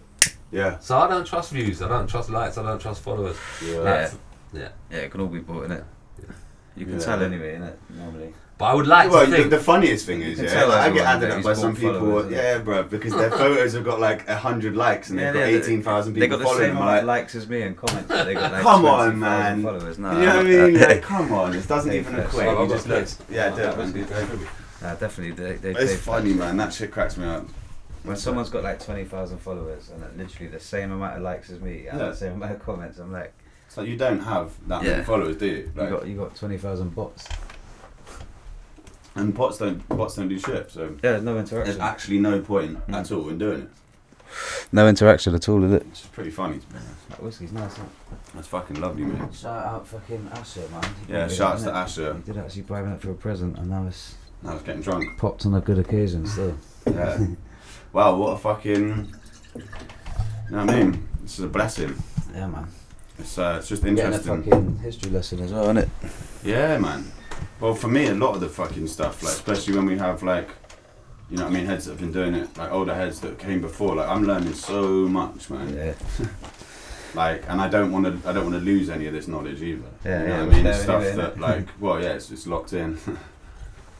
But it's just Forever, interesting hearing sort of, like, because I'm almost at the point now where I really like I got given for the Secret Santa. Yeah. Fucking my work or whatever. Yeah, I got given the Bristol. What's it called? Oh, the Bristol book. book with all the what? wild bunch. It's got Yeah, everyone. yeah, it's got Like, Diane and Cross, yeah, yeah. it's got everyone in it. Yeah. And I ended up getting him to take it back to his house because I was going out. I was coming up to yours actually. Oh, that night, yeah. And have you got the real one? Yeah. It's a bit nicer. And yeah, so like I was just saying, we're talking about like just learning shit. Do you know what I mean? Yeah. For me, it's been really interesting speaking to like say Turo, yourself, like Bristol's got Acme such a came on. heritage, man, of, Yeah, like, man, of music making and like quality music making. Yeah, loads, man. You know, Definitely. from Wild Bunch to Ronnie Size to fucking Joker to like Massive Attack, to Portishead. Sam Binger to Die to Yeah. like Yeah, man. everyone. Portishead, yeah, Tricky. Yeah. I mean, it's fucking amazing heritage quality as Yeah, well. yeah. Something that comes up on this podcast quite a lot and that we talk about is like the fact that there is all this heritage and all this like amazing talent that's come from Bristol, but you never see anyone blow. I mean, of course, Die, Massive Attack. Yeah, like there was a stage. Do you know what I'm saying? But there's still, I still feel like there's fucking amazing music that's coming out of Bristol now, but there's no commercial backing for it. Yeah, and what I love is the fact that the people that have blown are still fucking humble because they're Bristol. Yeah. Like, you know, I see Daddy G fucking walking down the street. Yeah. Yeah. I'll see 3D like here and there and Yeah. everywhere. Like everyone's just humble. That's why I love the Bristol vibes. Bristol is always where I come to escape. This is where I'll come. If I need a week away, come to Bristol. Mm. Yeah, so. Bristol's the spot. Do you reckon that'll happen again? Do you reckon there'll be another wave of like course. artists like I say think so, yeah. Massive Definitely. Attack or a band that's... I mean, Idols just came out from Bristol. Idols are Bristol, aren't they? fucking smashed it. Yeah, and they're yeah. fucking killing it. I know. I never heard of Idols, They they're were like up for a the like a Mercury punk. as well when Are they? when Yeah, Dave Slow won it. Tie and Dave and Yeah, they were on Idols, the same they're one. all... They were on the same one. Right. The one when Dave won it. Right. Yeah, crazy fucking they're punk band, yeah, and they're fucking killing it. Like all real dope that. musicians, Yeah. all have got a kind of crazy story. But yeah, I don't know. It's just the commercial aspect of like getting that kind I'm of. sure there will be. I mean, look at people like Dr. Mika, man. He's coming through. He's smashing it, isn't he? Yeah. I think we got to create it. That's what it goes back to. We're like, fuck it, man. We'll just create it ourselves. Yeah. Like, all get together and put in money. Like, yeah. Is that something that ever happened, like, with like festivals or anything? Did anyone, like artists back in say like the late 90s, early 2000s? Was it like low life who was like, right, I'm going to organise this? Festival thing, everyone was late on the festivals. Hip hop in festivals, it wasn't really happening early on. But festivals weren't so much a big part of the culture then either, were they? I mean, I grew up, I was a little hippie kid running naked at festivals with my face painted. So I grew up going to Glastonbury and Festival of Fools and Hood Fair and Elephant Fair and all them early hippie ones. Like me and Di would be running amok at them festivals. And so I grew up on that, so I always wanted to get into that. But they only embraced like the hip hop late. And now you got everyone appearing everywhere and all these little independent festivals. I love the festival vibe. Yeah, I love the festival vibe. Circuit's so good, man. Yeah. I do miss it. Yeah. I mean, it gets a bit samey after a while and you have to like... What do you mean you miss it? Aren't you in it? Not at the moment, man. No. I've been really quiet now because obviously like with the baby and with blackballs, with Split Profits, like we've got major blackballed, man. Like we've been blackballed for shit that's happened and there's not much... Like, I mean, I'm hoping that this shit changes. What do you mean you burn bridges?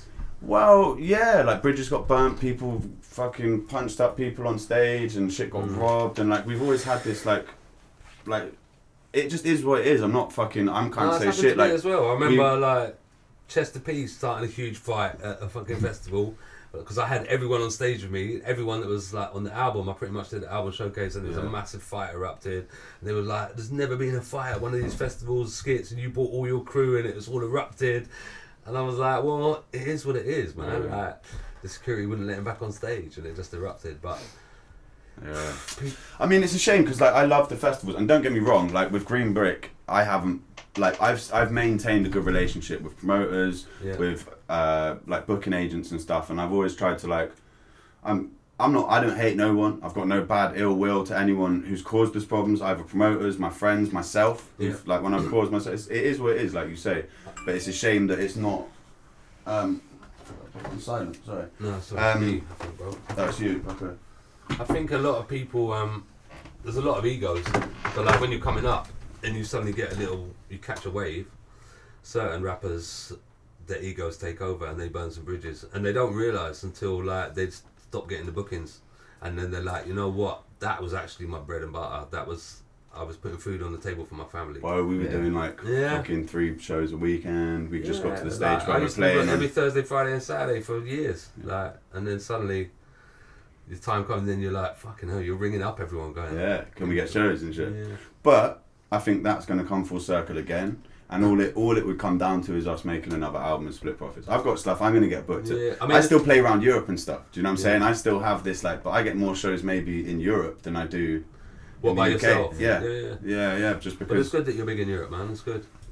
Well, and part of that is because of building relationships with promoters. And it's important to be humble and keep those relationships nice. Yeah, because they, like you said, it's your bread and butter. Yeah. So I'm never, like, one thing that I found real jarring coming up is, like, when I'd approach someone who's like, I'm fucking fan of this person, I've, like, been listening to their shit for years, and they turn around and fucking just like, yeah, whatever. Like, no time. And so I've personally taken it upon myself to be like, anytime someone comes up, even when it's at a show and they're like, spitting in your ear and shit, I'm like, cool. And I still won't dark them out. I still won't be like, fuck you. I'll take it for about 32 bars. Yeah. You gotta stop that. You know how many people come up, Skitz, I've got this little 16, and I'm like, you've done your 16 now. Yeah. You must have had that I've had it so much. Yeah. I've had it so much. Worse, isn't it? And do you know what? I love it because I've actually found out some talented MCs through that. But can you name any? Index.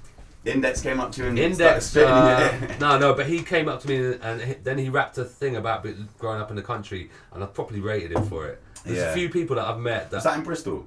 No, that was some festival down south somewhere. I can't remember where it was. No. I just vaguely remember that happening. No, but a lot of people spat in my ear. I can't really remember now. All of a sudden, have you heard him? All of a sudden, he's one of my favourites. Bro. He's one of my favourites. He's Bro. a I see him at the fucking chip shop the other day, and I was horse, like, mate. his flow is sick. I think everything about that guy. The way he's constant, like you say about doing everything yourself. He does the poster design. Yeah. He does all those wax on, wax off things. Yeah. He does fucking. That guy is so active. He makes beats. He collects vinyl. He's like, he does. That guy is fucking hip hop. Plus, he's cool. Like, he's humble. Yeah. He's humble. Yeah, I was out in Germany with him. I rate him. Tizer. Plus, I love his name. Jay All of a Strange sudden, and one of the shit. best Yeah, names. I know, Yeah, it's so it's good. It's sick. I don't know him like that, but I got him on Instagram. And stuff Yeah, like that. Kronks. I didn't know he did everything. He's a fucking G, Yeah, mate. he's from- Honestly, he's one of those people that No, I rate him, but he'll freestyle as well. Yeah. He's one of those cats that could But he's fucking... got one of those relentless flows, man. That is bad. He's No, bad, I rate him, man. but I didn't know he did everything himself. Like, Yeah, I don't know he that kills much it, about man. He does everything. He does it all, and he does it all well as well. Yeah. You know what I'm saying? It's not like... what time are we on? 9 now. I'm on at 11, so... Oh, we're good then. We're cool for another hour. Yeah. Joe should be coming. turning up. He's like, yeah, I'll pick him up at 8. I was like, yeah, right. It's 20 past 9. It's an hour and 20 minutes late already. Yeah. That's why I knew. I was like, let me ring Rez. Rez can come and pick me Yeah. up. I can Punctuality now. is important. I think The what is, sorry? punctuality. Yeah. Yeah, definitely, man. Because Joe is one. He's just like his dad, man. Always late. Well, Always late. We had we like booked like a day in the studio with Habitus to like wrap up some things and I think we'd like said maybe it was like 3 or 5 that he was turning up or something, like 3 in the afternoon. He turned up at like 9 or some shit. It was Man, like, I spent it's my just life like- waiting for rappers. I spent my whole life waiting for They're rappers. always long, innit? You know, you book the Always. studio for midday and they turn up at 6 and then they haven't got their verse in. Mm. No offense, but rappers, fucking hell, man. Do you know that? Do you know why I've taken so long? Do you know we've had this like beat going? yeah? So we've had this beat going for so long, yeah. And I'll But I know fucking you've straight got up it. say I it. know you've got it. I've got it, but it's one of those things where like, bruv, I've written like 3 tracks to this beat, Yeah. yeah, and because it's you, Yeah. and You wanna because get it right. because I want to, it's like I don't want to. If It's I'm alright, you making got this thing, till next year because that's when it's all coming together. yeah, well, Yeah. I'm gonna get it done. As of the end of this month, I quit my job and I'm going straight into it. So yeah, Heard it's it on all the list. before. But it's hard, man. It's hard Yeah, because yeah, it's that same with like certain times when I've been on tracks with people who like, you know what I mean, or even had opportunities where like heads are like, yeah, send me something. Yeah. And I'm like, I just written like 5 verses or whatever, Yeah. and then it's like I go to sit down to write Yeah. for a specific beat to feature with someone who I've. And sometimes it's hard as fuck, man. There's a whole Because you're like, I different- want this shit want to it to be be better, innit? perfect. I want it to be the best thing that they've ever heard. Yeah. Yeah. Do you know? It's obviously, you know what I mean. It's just for your own Yeah. perspective. But So yeah, you it's put- you taken put me so pressure on long, that and it's shit like, already, innit? yeah, because I had to get it right. Yeah. So It's the same with apologies. beats. When I send my beats out to people always pick the most randomest beat. Yeah, Like, I'll send a beat tape with like 5 beats. They And pick one the of them, you one thought- of them will be a yeah, 30-second little loop, and Yeah, they'll always pick the beat that I least expect them to pick. And I'm Yeah, like, I get "Oh, that, you man." picked the one I really didn't want you to pick. Rodney P will always do that. Like, he'll pick the one that I least expect. Yeah. You lot are picky. Well, just rappers in general. Rappers in general. Yeah. Yeah. Well, the thing is, man, is like sometimes I hear a beat and it'd be like, boom, right, straight away. And then if I was to hear that beat the next day, it might be the 1-2 beats down from that I'm like, actually that one, boom. So it depends on the mood, I reckon, as well. Yeah. It's a big thing with writing a track. Like, Yeah. I suppose. I mean, I've never produced. You never made a beat? I have made beats before. Like I went to college. I went to music college. Did you? Yeah. You know what you're doing? Yeah, I could make a beat now. Yeah. Yeah, but not from music college. I learnt making beats probably from watching like Bad Habits, watching. Yeah. I mean, just recording in Logic. Yeah. You know, like I could probably I could make a beat, but it'd be trash. You know, it's not like. It's like I could rap, but it'd be trash. Yeah, because it ain't our forte, innit? You know? definitely. I've tried. I'd be a good rapper, but my voice, I just don't like it. Nor do I, bro. I hate my fucking. Do ya? Yeah, man. Like I still think I'm finding my sound, man. Yeah. I still genuinely think I don't think I found my Your sound. voice yet. is good, man. You got nothing Like to worry I got like my new shit's so different. You know what I mean? It's Right. way more You think your voice has melodic. changed? And, yeah, man. My voice has Yeah? changed. Yeah, it's gone a Is lot. that because Like you're feeling more comfortable within yourself now? I'm not as hype. Yeah. Right. The Not stuff, hype. the stuff with Rob, innit, is... You've heard that I've shit, heard right? all of that. Well, I've heard 3 or 4 at least. Yeah. And that's pinnacle you, like to me, if I didn't know you. From But you think how good MC, Yeah. like Roots Manuva, for example, like, Yeah, I yeah. used to think his voice was amazing, and then kind of fell off towards the end. Like What his voice did. Yeah, I thought he got worse. Mm. A bit like Eminem. Like I used to Oh, love Eminem, fucking but hell. then I think he's. Yeah, I know His what voice you mean. I don't like his voice starts now. shouting and His shit. voice He's is like, just, yeah, his voice is annoying now. Yeah. Like, yeah, it's a funny one. That like I feel, you know, who else I think's voice changed for the better is Chester. Right. Like when Chester is like the old Task Force shit. Don't get me wrong, I fucking love it, but like he has like he doesn't dip on melody as much. And then when he dropped from the Ashes and Chess Monster, Yeah. I swear he switched Yeah, up yeah, and his voice started got being older, a bit I love more. Chester now when he's playing his acoustic Sorry, guitar. Yeah, man, his Playing voice that, is yeah. older again, isn't it? Yeah, Like yeah. his voice And has he's- got older. He's more comfortable within himself, I think, as Yeah. well. Just being him. Which makes a big difference. I think you're right. That's probably what it is with me. I feel a lot more comfortable with Yeah, of myself. course. know I who remember am. when I started on radio, like I was trying to put on a radio voice, Yeah. but Yeah. then I was like, I've just got to be me. Like, there's no point in. So tell us about that then, man. Because like you had a show on One Extra for how long? were you on? 7 years. Yeah, 7 years. That was just brother. like a random. My friend Wendy Douglas, who used to be a DJ on Kiss FM, she was doing a pilot for One Extra, and she was just like, I need to interview someone. Can you and Rodney P come in? So we came in. No, I came in because Rodney P didn't turn up. I came in and she interviewed me all about UK hip hop, and I talked about it. And they were like, "We still got some slots available for like the hip hop show." And I was like, "Okay, that's cool. I'll go for it." But I've got to have Rodney P in there as well. Yeah. We did a 20-minute pilot and then we got the job. So we were lucky. Everyone else was doing hours and hours of pilots, and yeah, they just liked us. I think because we were chalk and cheese. Me And because you were Rodney, like, humble and because I was a producer, Rodney was a rapper. We knew everyone in the UK hip hop scene, but the show got a bit stagnated. Like it got a bit, we got kind of pigeonholed into that UK hip hop thing, and I really I listened to all kinds of music. So Yeah. I wanted to play reggae. I wanted to play bashment. I wanted to play some jungle. I wanted to play everything because I like all musics, and I got bored of trying to find 30 new UK hip hop tracks a week. yeah. Because I couldn't. Like, there's a lot of UK hip hop that I love, but there's not 30 tracks a week, fresh ones, that yeah, I'm definitely. feeling. That you want to play on radio. To this day, Yeah. now, when I'm looking for new rap music, I can't find loads of tracks that I love. I can't. There's some good shit out there, but there's not 30 tracks a week. Yeah. No, not at all, man. Not even Yeah. close. Yeah. You have Because I'm to- super picky. I'm super, Yeah. you know, the quality's got to be up there.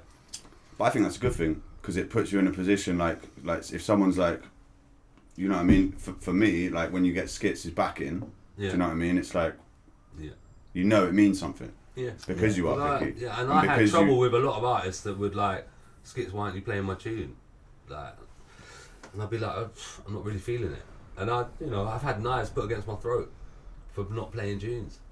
Like, you need to be playing my tune. I've got a new tune out, and I'm like, What in the station or nah. did outside anything ever of kick off in the in the station? in the actual station? Nah, No. not in the station. But like outside of that, in clubs, people Yeah. come up to me and like, I've got this new tune. Why aren't you playing it? I've given it to you, and I'll be like, I'm not really feeling it. I'm honestly like, Yeah.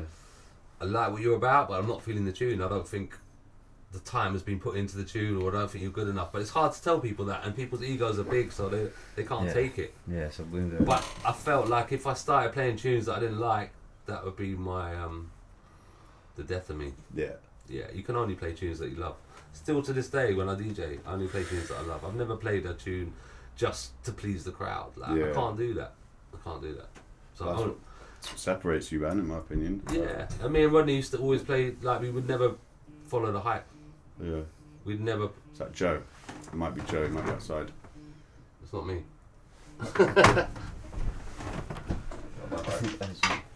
Yeah, so I'll never play tunes that I don't like. Yeah, no, I think it's really important. Yeah. I remember once when we were supporting Kanye West, I played an R. Kelly track.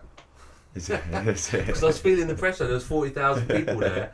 Yeah. And I played this R. Kelly remix with some rapper on it. And just because I wanted to play something that would move the crowd, and I thought that's what they would like. And Rodney P turned to me, what the fuck are you playing this for? Like, and I felt like such a cunt.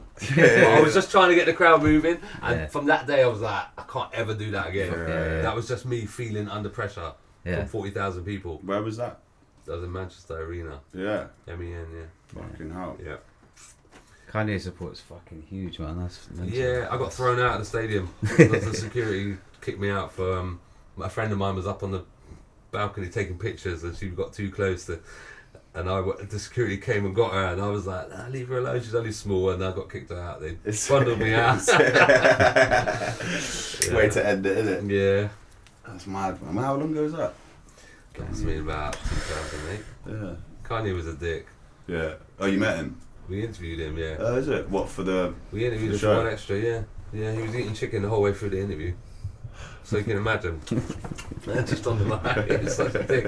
And he just come out with that Yeah, that'd piss Rogue off next level. Oh like. man, he just come out with that tune. He just come out with that tune Diamonds. Yeah. And I'm on the political one, so I was like, bruv, you know most of them diamonds are blood diamonds. Yeah.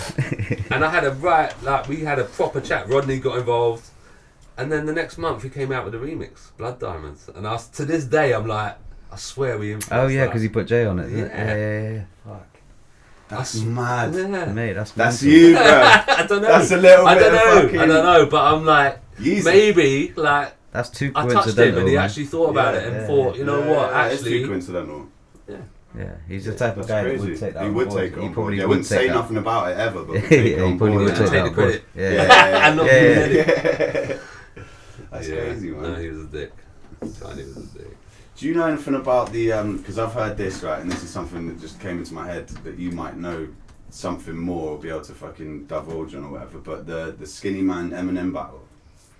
Is that like a legit I don't know thing? about that really. I don't know Is about that- that. I remember the Chester P and Common battle. That was a legendary Yeah, moment. yeah. Fucking That was a hell, that was a long legendary time moment. ago. At the Jazz Cafe, I was there.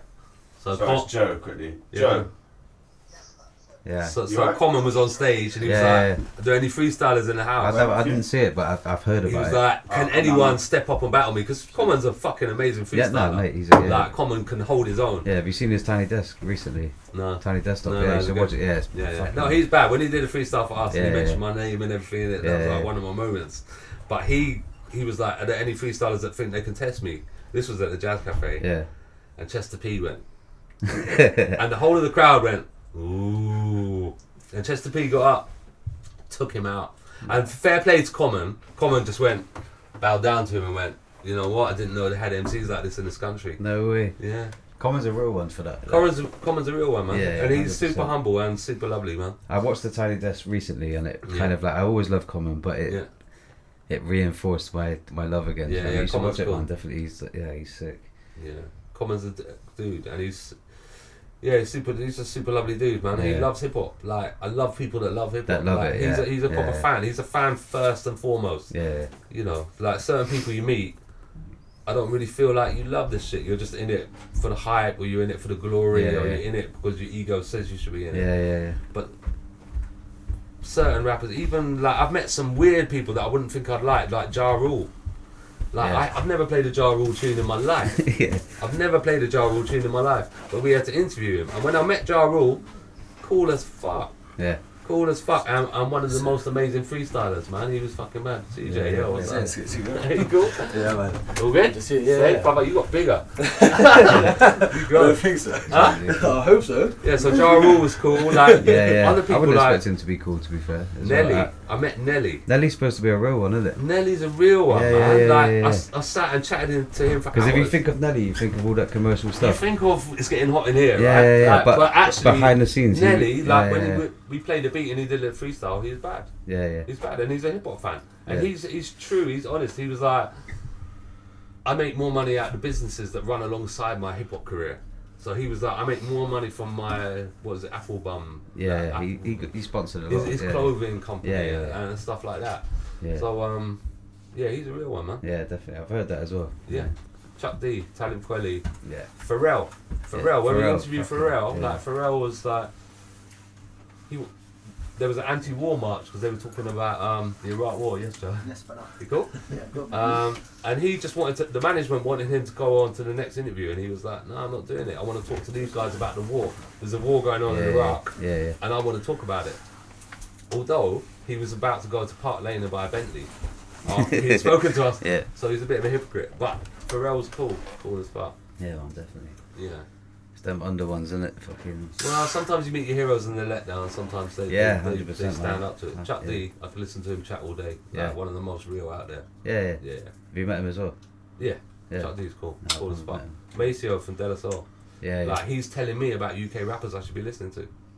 I'm like, how do you know more about UK rap than I do? Yeah. I live here, like, He's a fan and first, you're isn't it? yeah, he's a fan, and he Yeah. checks for people. Yeah. I'm like, how are you knowing about this little rapper from Birmingham that I've never heard of? Yeah. And he's telling me you should go and check this dude. So yeah. So I was gonna say as well, like, what do you use nowadays, beat-wise, like making beats? Making beats. Yeah. I'm using Logic. Logic. Yeah, I just Yeah. use Logic. Yeah, I'm stuck with Logic. I've been Logic guy for. I'm set in my ways. Yeah. I'm too old to be I am changing. too, now. but I'm just able I'm to. too old. Lots of people at Ableton. Lots of people Yeah. have gone from Logic to Ableton. Yeah. But I'm just so stuck in Logic, man. Yeah, So yeah. I cut up beats in the EXS. I've never used it. I've never ever used Logic. Never. No. See, I hear Ableton's a bit better. So like, I went from Sonic Foundry, Acid wow. Music, Okay. Yeah. to Reason, and then to Ableton. Right. Okay. Yeah. I think that's a good foundation, man. Yeah. I use MPD as But well. to be like- fair, like it doesn't matter what you use; it's the ideas that you've got. Like Yeah, I 100%, yeah. have little kids. I've got a kid that I teach now who makes beats on Fruity Loops. Because I teach kids music production. He Yeah. come to me and he's making drill music. Like all the kids want to rap on drill right now. Yeah, They all want to definitely. make drill. Yeah. So I'm like, okay, and they all make it on Fruity.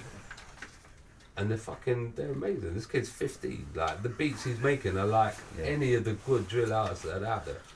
Fucking But amazing. that's what Scream started on, didn't it? Scream's first project was all made on Fruity. Yeah, Fruity's Yeah. kind of easy A lot to of make a people good use beat. Felix, man, Yeah. And it's definitely. got these kind of like just one button mastering techniques that just boost it and Yeah. fucking make it sound good.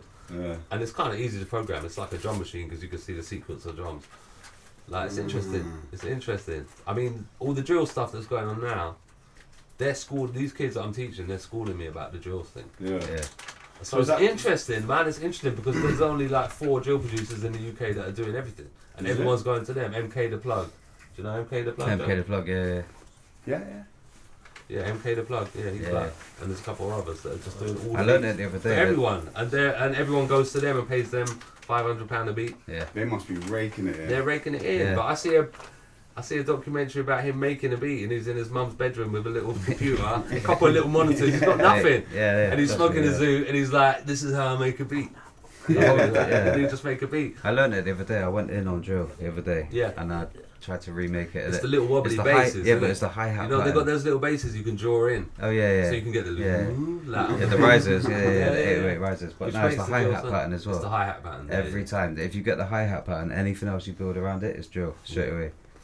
So what is the hi-hat pattern on the drill beat? It's just different. To the nerds, it's It's two, just different. It's three, lots. two spins Yeah, straight, you but- can't play it live. Like Yeah. you have to put it in, and they'll put snares in where I would not put snares. So it's Yeah, kind of yeah, interesting seeing yeah. the kids making it. Mm. It's like halftime hip hop, isn't it? In a weird Yeah, way. a little bit. Like, Yeah, 'cause it's all the way you 140. play, yeah, It's all yeah, 140. yeah. Yeah.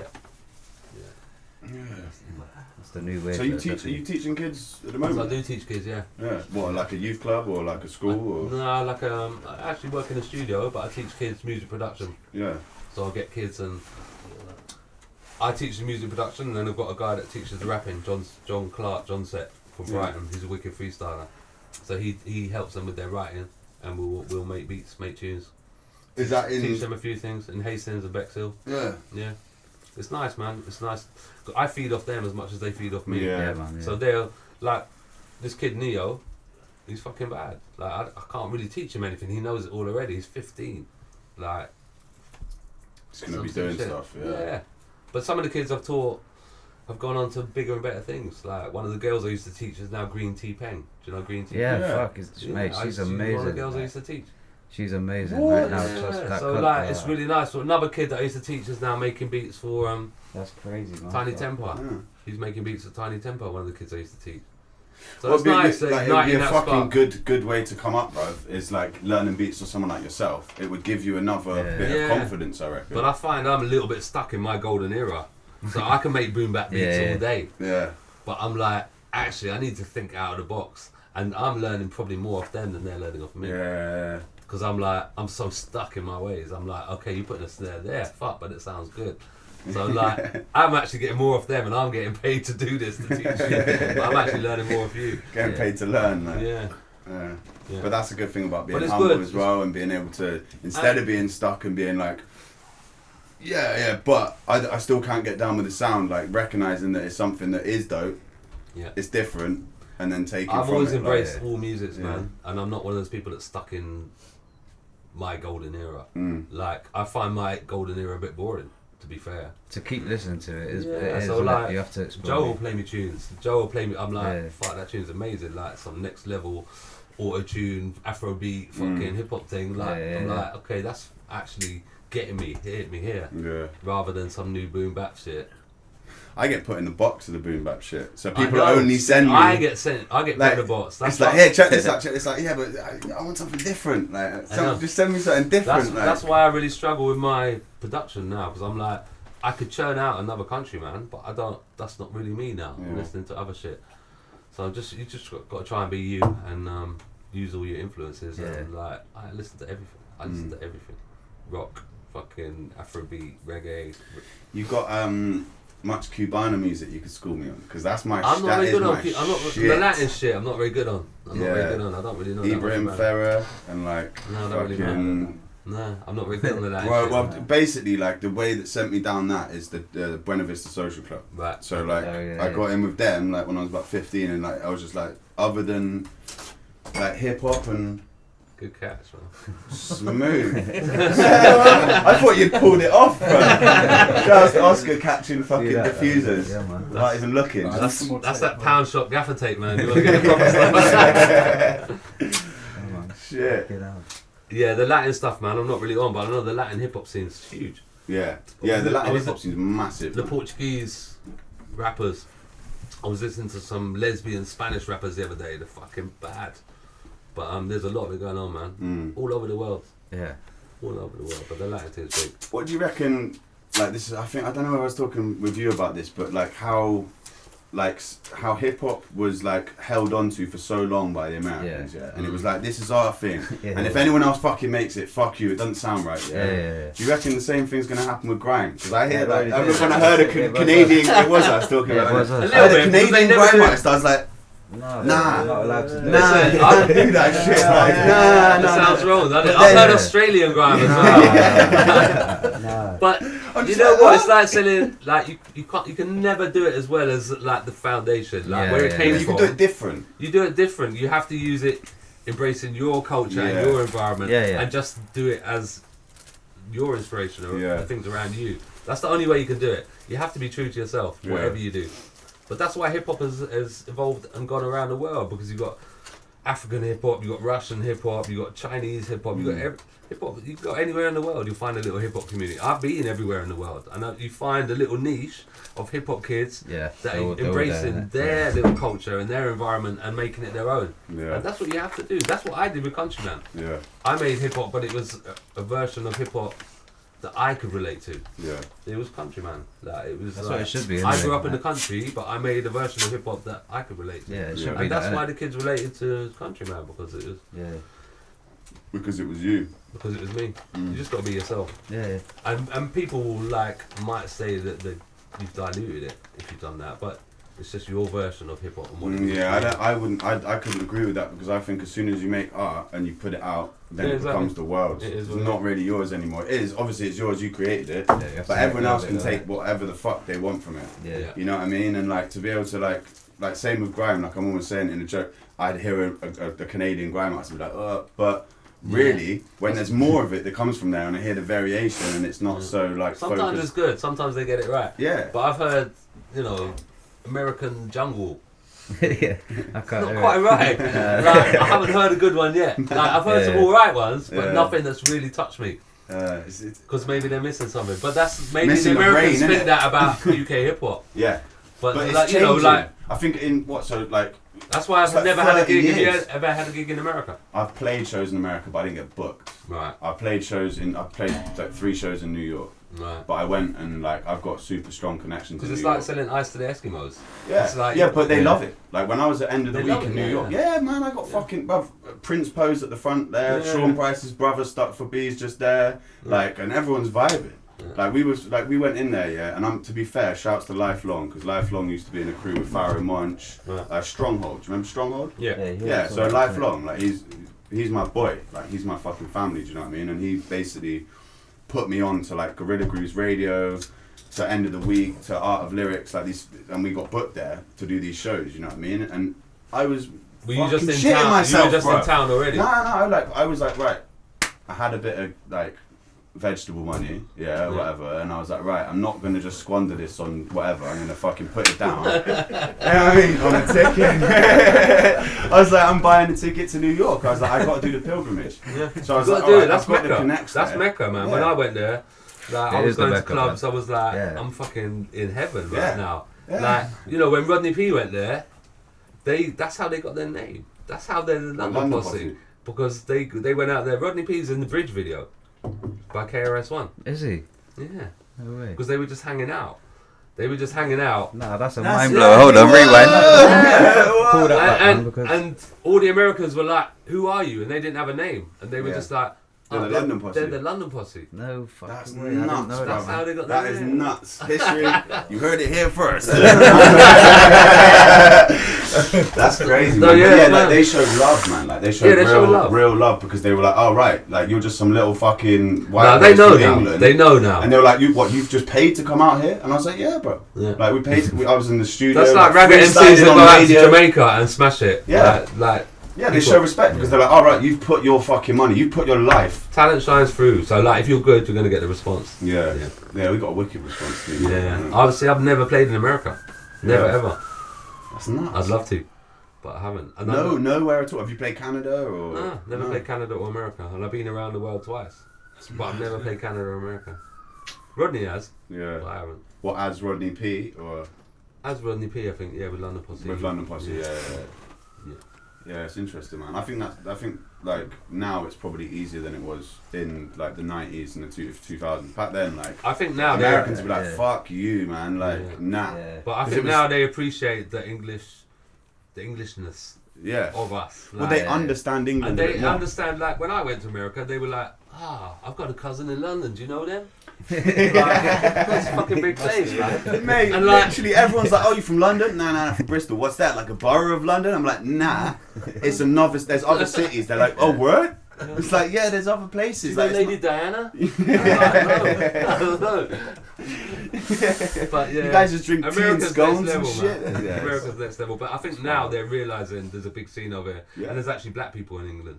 Yeah. They're realising there's black people in England, and there's actually a fucking amazing scene, and we're comfortable within our own shoes Yeah. now. That's why the scene is strong. I think they're looking here as well. I think they're They're looking looking here, man. Yeah. for influence in I a know big for a way. fact. I used to be a DJ for the Roots. You DJ for the Roots. So I was the in-house DJ for the Roots. When they used to live in London, Giles Peterson rang me up and he was like, "I've got this band called the Roots. They're from Philadelphia. They're coming over." What the Oh, bro, fuck? you're just dropping bombs now. Save all the bombs, man. What the? No, F- so the I wanna hear Roots, this. they That's came mad. over. Like Giles had just signed them to Talking Loud. He was like, "I've got this Yeah, rap yeah, group yeah. from Philadelphia, Skitz." See, I know Giles. Like, Yeah. So he's like, "Can you sort them out a bag of weed?" Like, so I was hooking them up with loads of weed. They used to have house parties in Camden. They used to live in a house in Camden. What, all like Black Thought, Questlove, everyone? Now Blackthought wasn't with them, so they had a rapper called Malik. Yeah, Before- Malik. So Yeah. before Blackthought, Yeah, yeah, there yeah. was Malik. Yeah, yeah. Malik was my boy. Malik was the one I was looking after and buying, getting weed for. Nuts, man. So they used to DJ at Giles Peterson's night. That's how it is at Bar Rumba on a Monday night, and I used to do the cuts over the top of them. They were the That in-house is band, crazy. and they used to go and have house parties in their house in Camden. They lived in Camden. That's where they heard Jungle. I swear, the Erica Badu track. Ah, That's yeah, why yeah. they drop into the double time thing Yeah, at the end, innit? because Yeah. they got all their influences from England, man, and they That went back is to America fucking and they crazy, fucking bro. smashed it. Oh, mate. That's nuts. Yeah, it's nuts. I swear they got all their influence. Timbaland came over here. He was hanging out with Det. Det took him to the MC Det. MC Det. Det took them to the fucking gym in Hackney. Man. He took Timbaland up to the gym. I swear Timbaland got all his double time ideas from Jungle Yeah. when he came to England. That is They take a lot of mad. influence, but they don't fucking Don't acknowledge say it. It all They makes don't sense. acknowledge Yeah. it. What they should do is throw a big salute to England because Yeah. they all do. Well, we all shared, really. You know what I Because mean? the Like English- the we English took music from scene's them, so and diverse. Yeah, we share. then they took from us. But we acknowledge. Yeah. Yeah. And it's like Timbaland, fair enough, he did start his show with Det doing a double time thing at the O2. So Det did a whole double time thing on it. On It a makes Timbaland sense, beat. perfect sense. Now you It say makes it, but perfect sense. I didn't like know you hear that. them, all them little tabla rhythms, the double time thing. Yeah. That's mad. That's- Yeah. That's crazy, bro. I didn't know that. Yeah. I didn't even know they lived in Camden. I didn't know they No, fucking. a lot of people don't. Yeah. They lived here, I can't remember, for a year, 2 years. That's wild, man. Yeah. And I swear that's where they heard Jungle, and that's where they heard all. That's where they got all that their Erykah vibes Badu track. And Definitely. next thing they're on Jimmy Fallon, Yeah. and they're blowing up. Well, Questlove, when I was funny you say it, but the first time I was in New York, life was like, you want to go to a bowling alley tonight and watch Questlove DJ? I was like, was that what? Yeah. I was like, what? Like, what do you mean? Like, he's just like, yeah, he plays there every like fucking other Tuesday or whatever, and just spins at this bowling Questlove's alley. got tunes, man. Yeah, he's Yeah, a man. fucking The G. D'Angelo He's a stuff. G. I've always like Roots were like one of the first And he groups drums I like a really got into. sampler. Yeah. He drums like a fucking coming straight out of the Akai. He's Yeah, like, bad drummer.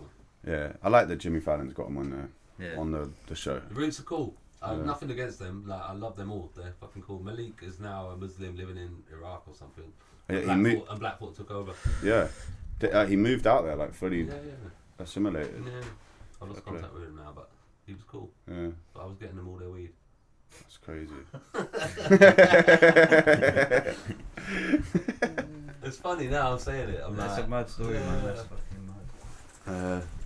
Was there more like connection then? Because if like things like that were happening, was there quite a strong connection, but on like an underground level with the US at that point? Was there Nah, like not relationships really. I mean, being there built? was a few relationships being built. There But was was a few it Americans more? that used to come over all the time. Yeah, Like Rodney obviously built up loads of relationships with people that came over. Everyone knew Rodney because he's the godfather. So he used to link everyone. I used to link a few people. I got put in the studio with a few people.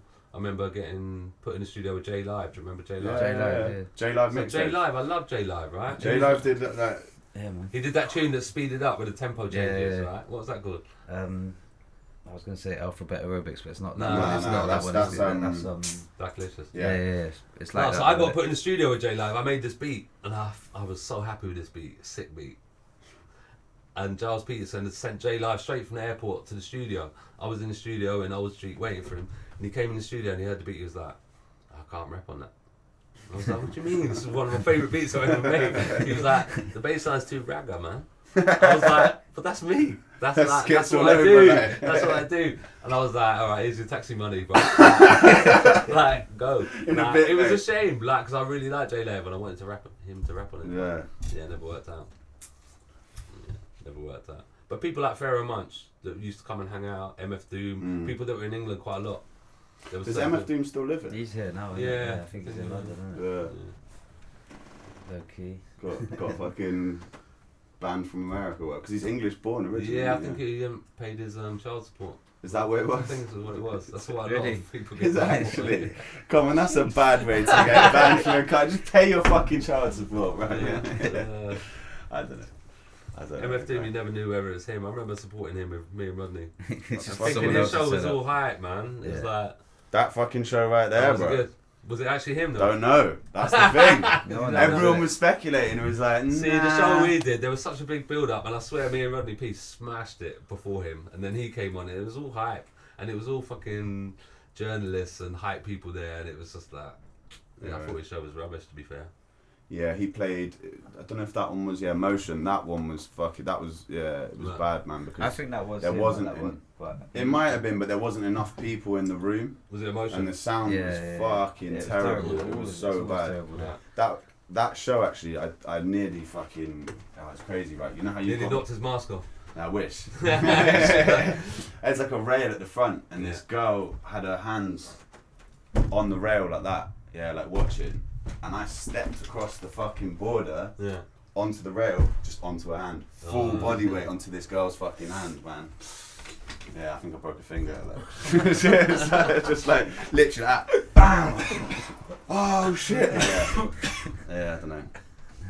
I can see like the connection, because I think personally that like the whole grime, the rise of grime at the moment, and drill and everything else, I think it's going to go full circle, and all it's going to do is push more people into the hip hop and the UK Do you hip know hop. what? It's all good. It's all encompassing. So Exactly. like the goalposts are just getting wider. Yeah. Everyone's embracing everything. Like you remember when all the dubstep tunes were coming out and Eve Yeah, was yeah, rapping yeah. on a banger Yeah. beat and like Yeah. you know, it's like everyone was looking for a UK dubstep tune to rap over. Yeah, Yeah. definitely. Fucking Snoop rapping on Chasing Status. Do you know what I mean? on Yeah. that Indian fucking tune, whatever it's called, bad. Yeah. But they embracing the English scene now. They know Yeah. that we know. That's what I love about the English scene. It's so diverse. Like that's what I love about the English scene. Like we What- embrace all musics, and everyone that you know in England like we know all musics. We grew up on soul and funk and reggae, and we know our hip hop. We know our foundation, and our foundation's strong. And America's always surprised about our knowledge and how much we know about music. Yeah. Because we embrace it all. Yeah. Like we'll go to the club and we'll hear garage, reggae, hip hop, jungle, whatever, and we embrace it all. Yeah. I mean, we're not not compartmentalized into like one genre.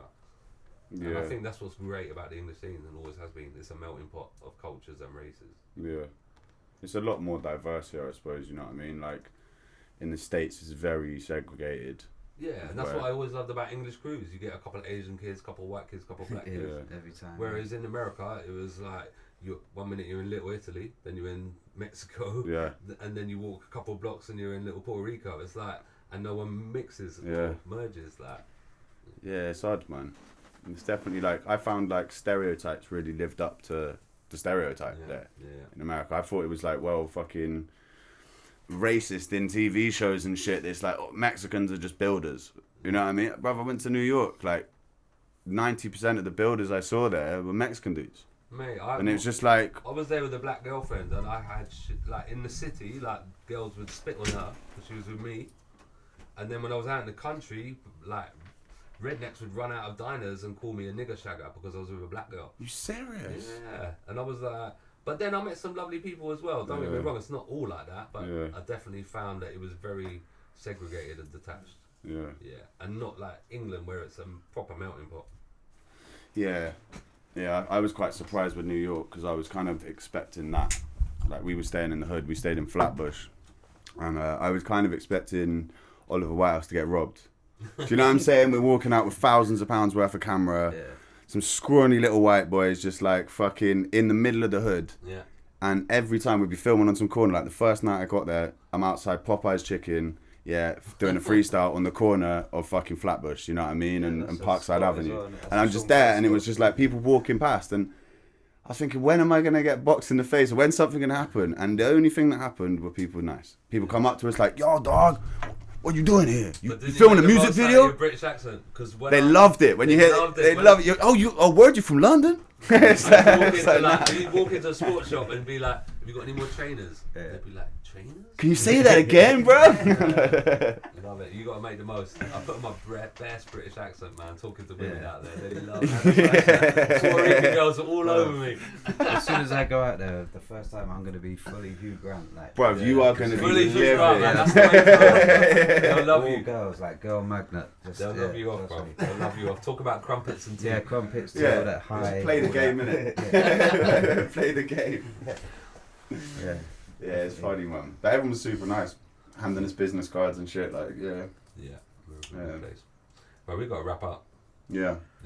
Let's do it. Well, it's been a fucking good chat, man. Mate, fucking. No, pleasure. Actually, Dropped some bombs as well. I didn't know a lot of stuff. Like, yeah, probably missed I know out my a lot stuff of as well. stories. Well, no, come back again. Yeah. You know what I mean? At some point, come back when you've got Pack the Mac.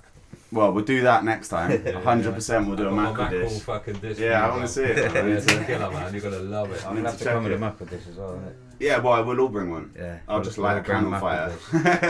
Spit on it. No, absolute pleasure, man. It's good that you lot are doing it. And salute the Green Brick and every Split Profits, man. Yeah, much love, man. Give everyone your socials as well, like. Just Daddy Skitz, man. Just search me up, man. You can find me. Daddy Skitz, one word. Skitz with a Z as well for the people out there. Skitz. Spell the Demon Boys with a Z. Yeah. Not a Z. Yeah. Much love, man. No, all good, brother. Go 28th as well. You get everything on Spotify. Yeah, man. Yeah. So everyone out there, go. 28th, Countryman's up there, and the whole back catalogue will be up there soon, and maybe some unreleased gems as well. Yeah, and look out for the Joe Burns coming on Green Brick. Yeah, man. Yeah. Shout Yeah. out to that as well. Pat, pat. Yeah. Sick. Shout out to Oscar every time. Lock it up. That's one. I'll be out of the room. Sweet.